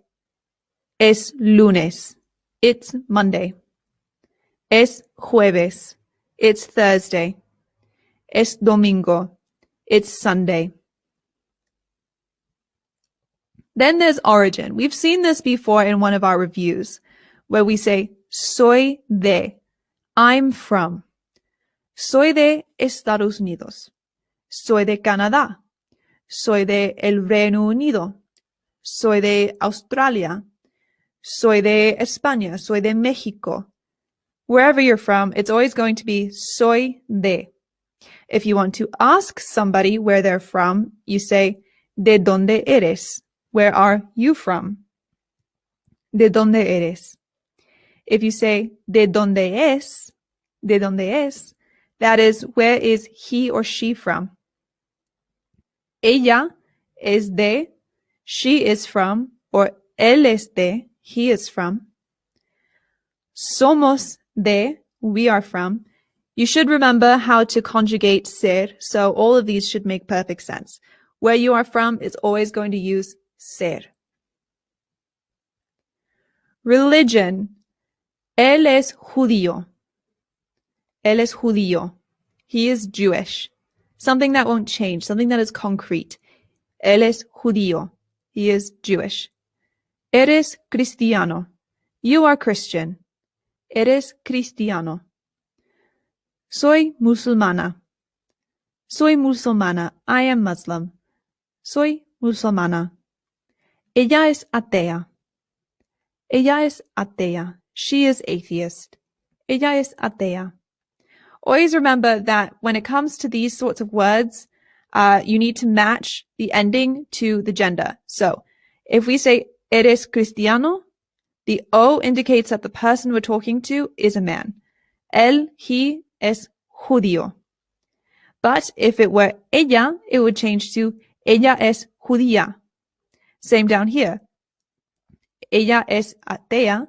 If this said él, it would be Él es ateo. Remember that. It's very important. Little side grammar lesson there. You're welcome. Politics, something no one ever wants to talk about. But if you are talking about it, use ser. Es un país democrático. It's a democratic country. Es. Got to use ser here. El presidente es republicano. The president is Republican. El presidente es republicano. All right? Let's move away from politics. Absolutely no one wants to discuss this. Material things.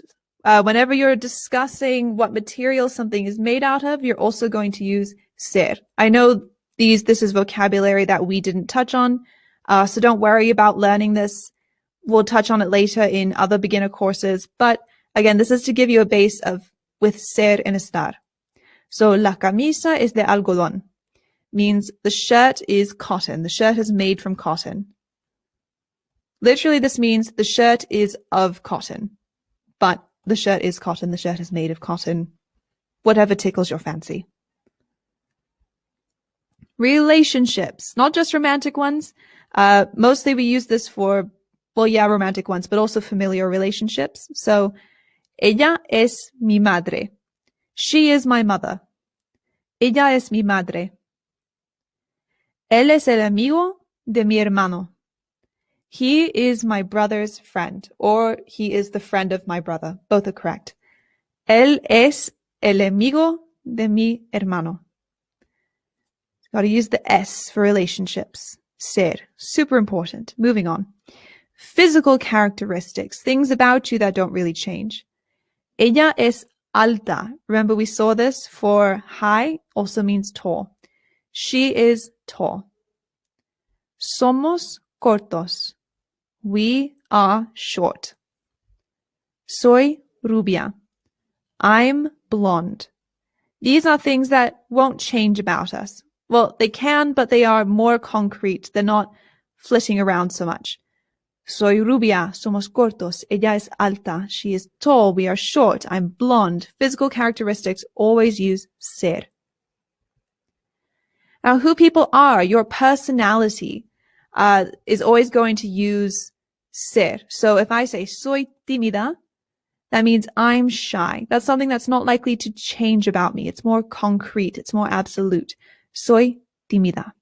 El chico es extrovertido. The boy is outgoing. Who you are, what makes you who you are, is always going to use ser. Now let's look at estar. Estar doesn't have as many specific rules as ser. So in learning these, whenever you are confused, your best bet is to use ser. But remember, you do need to learn these differences because they are very important. So, estar is used to give location, to talk about the condition of something, emotions, temperatures, things that can change very quickly. And it's also used in the progressive tense. I know I said we would only do present tense in this course, but progressive tense is ridiculously easy and we're only going to look at it for 3 minutes, so I'm not that much of a liar. Thank you very much. Moving on.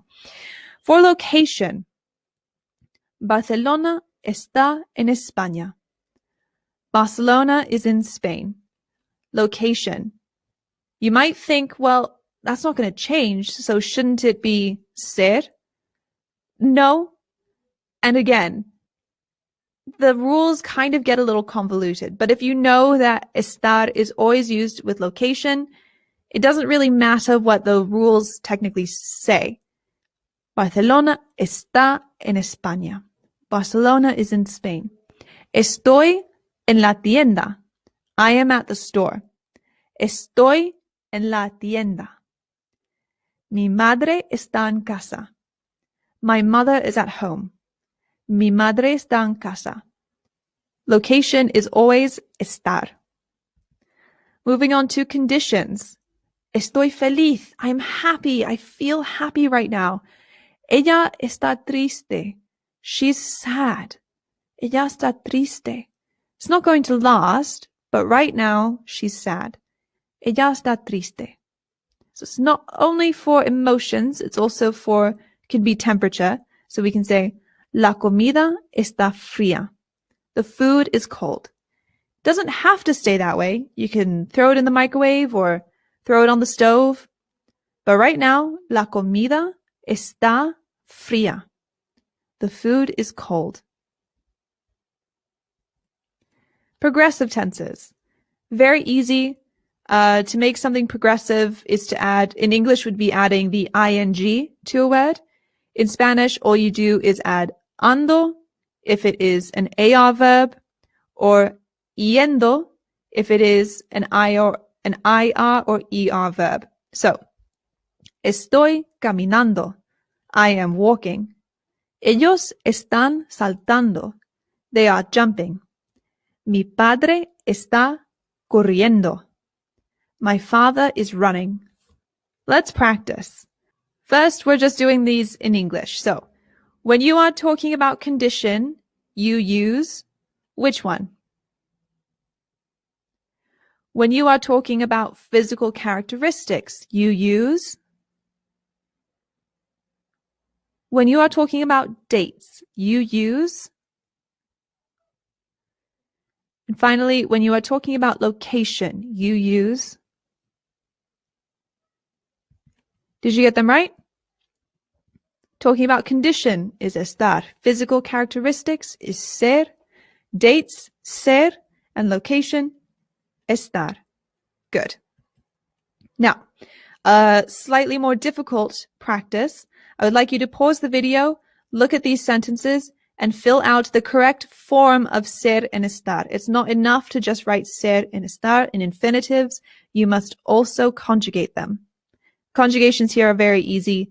I didn't do anything too crazy, so go ahead.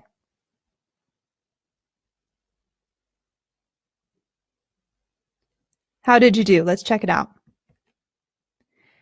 ¿De dónde eres? Or ¿de dónde es? Either one. Mi padre está corriendo. My father is running. Mi padre está corriendo. Barcelona está en España. Barcelona está en España. Barcelona is in Spain. Es el 7 de junio. Es el 7 de junio. It's June 7th. Son las 2. Son las 2. It's 2 o'clock. Ella está triste. She is sad. Ella está triste. Felicidades, everyone. You did it. You made it through 4 hours of a Spanish course. That is incredible. I'm so proud of each and every one of you. If you feel like this wasn't enough, you have so many more questions, I totally understand. One beginner Spanish course is not enough. You don't speak the language now. You have so much more to learn, which is why we're making 3 more Spanish for beginner courses. So if they are already available, go ahead and buy them if you can. If you can't, or if they're not available yet, it doesn't mean you can't still go back and watch this course again. You can also study materials online, start watching videos, films in Spanish. You can listen to Spanish music. There's so much you can do. But for right now, I just want to thank you. Muchísimas gracias for your patience, for your attention. And I hope I have piqued your interest enough to continue to learn Spanish in the future. Gracias y adiós. Hola, bienvenidos. Welcome back to Spanish for Beginners. This is lesson 21 of course 1. As always, I'm your teacher, Isabella, and let's get started.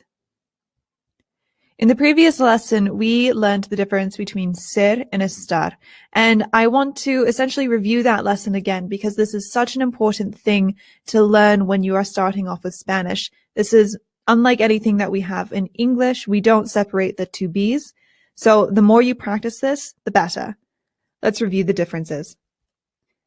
Ser talks about things that are more permanent, more concrete, things like time, dates, days, origins, religion, politics, materials, relationships, physical characteristics, and who people are. Let's dive into the specifics of these examples. Time is obviously something that changes, but we don't use estar for it ever. It's only ser. So if you want to say it's 1 o'clock, es la una, It's 2 o'clock, son las 2, son las 3, son las 12, son las 9, son las 8. Whatever you like. It's always ser. Dates. So, es el 17 de diciembre. It's December 27th. Es el 7 de julio. It's July 7th. Es el 6 de marzo. It's March 6th. Dates always use ser.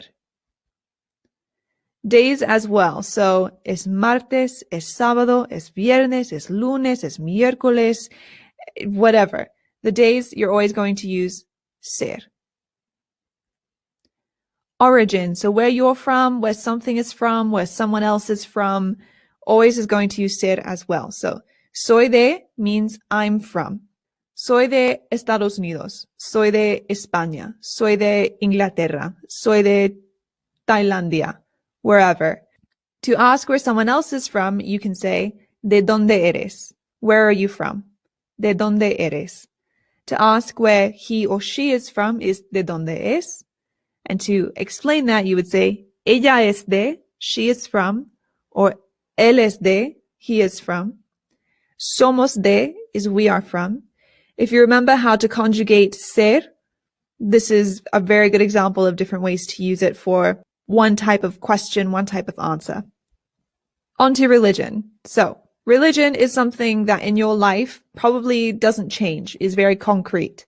So, saying, ella es judía, she is Jewish, eres cristiana, you are Christian, soy hindú, I'm Hindu, él es ateo, he is atheist. Obviously, there are more religions, but these are just a few examples. Always remember gender as well. So if I say, eres cristiana, what is the gender of this person? This person is a female. Cristiana is feminine. So we're indicating that this person is female. Él es ateo. Ateo is masculine. Judía, this is feminine. Do you see where I'm going? Politics. This is also something that is rather concrete in people's lives. Your political beliefs tend to be unchanging. So, es un país democrático. It's a democratic country. El presidente es republicano. The president is Republican. Things that don't really change, things that are concrete, things that are characteristics of a person or a place. Materials. So, if your shirt is made of cotton, la camisa es de algodón. Materials. Again, I guess a good way to describe ser is that ser describes characteristics of things, how things are in an unchanging way. Relationships, like familial relationships, romantic relationships, friendships, they all fall under this category. So, ella es mi tía. She is my aunt. Él es el amigo de mi primo. He is my cousin's friend. Now, I know you don't know the words for family members yet, but don't worry, that is coming up in one of our future lessons. Physical characteristics, how somebody looks. Él es alto. He is tall. Somos cortos. We are short. Soy rubia. I'm blonde. Now, if you're asking yourself, what is the gender when you're talking about we, multiple people? So if you have all females, then this would be cortas. But if you have all males, it's cortos. If it's a mix of male and female, it's still cortos.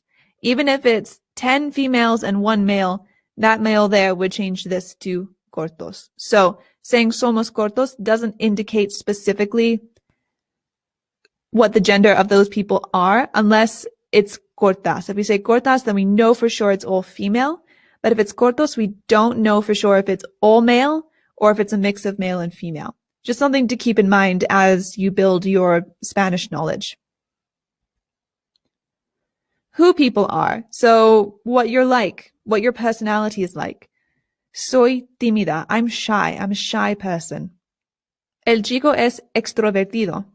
The boy is outgoing. Personality is always going to use ser. Now let's talk about estar. Estar denotes location, condition, so emotions, temperature, that sort of thing, and is also used when using the progressive tense. Progressive tense is very easy, so I'll show you. Location. Barcelona está en España. Barcelona is in Spain. This is something that is unchanging, but because estar is always used for location, this is one of the few exceptions where it's okay. Estoy en la tienda. I am at the store. Estoy en la tienda. Mi madre está en casa. My mother is at home. Mi madre está en casa. Because your location, my location at the store, my mother's location at home, because these things can change very easily, that's why we use estar for these. But it wouldn't make sense for estar to only apply to these sorts of locations and not this sort of location. So estar is just a blanket for location, where something is, even if it doesn't change.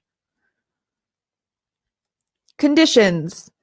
Estoy feliz. I am happy. Ella está triste. She is sad. La comida está fría. The food is cold. These are all things that can change very quickly. These are your moods. These are, the temperature outside, that sort of thing. Progressive tenses. Progressive tenses are very easy. For an AR verb, you're going to switch the ending to ando. And for an ER and IR verb, you'll switch it to yendo.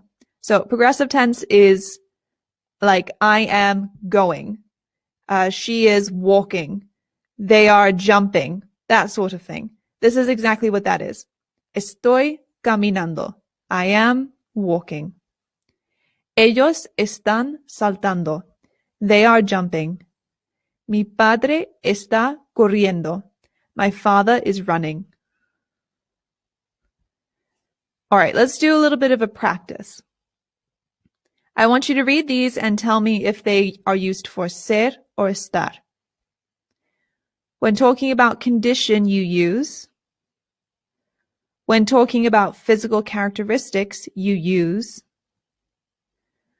When talking about dates, you use. When talking about location, you use. Did you get them all right? Good. Let's move on to a more difficult practice. So I'd like you to look at these sentences, these questions, and fill in the missing word.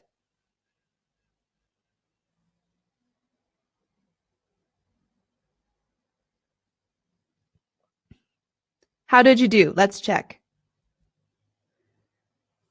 ¿De dónde eres or de dónde es? Pretty much any form of de dónde eres or de dónde es would be the best answers for the first one. Mi padre está corriendo. Barcelona está en España. Es el 7 de junio. Son las 2. Ella está triste. Muy bien. All right, so I'm going to add just a little bit more to this lesson. Since the rest of it was pretty much a direct rehash from the last lesson of Course 1, I want to be able to add something extra to this. And so I thought this would be a great place to add in the question words or preguntas. Throughout this course, we are going to learn how to form questions and ask all sorts of different questions. And the best way to get started with that is by learning the question words. At this point, through our previous lessons, you probably already know at least 2 or 3 of them, but I want to introduce you to all of them. So let's learn them really quickly. First, we have que. Que. Que. Que is what? ¿Quién? ¿Quién? ¿Quién? ¿Quién is who? ¿Por qué? ¿Por qué? ¿Por qué? ¿Por qué is why? ¿Dónde? ¿Dónde? ¿Dónde? ¿Dónde is where? cuánto, cuánto, cuánto. Cuánto is how much or how many. Cuándo, cuándo, cuándo. Cuándo is when. Cómo, cómo, cómo. Cómo is how. All right, let's do a little bit of a practice. I'd like you to please pause the video and write in the translations for each of these words. Do your best to try and not to look back and test your memory.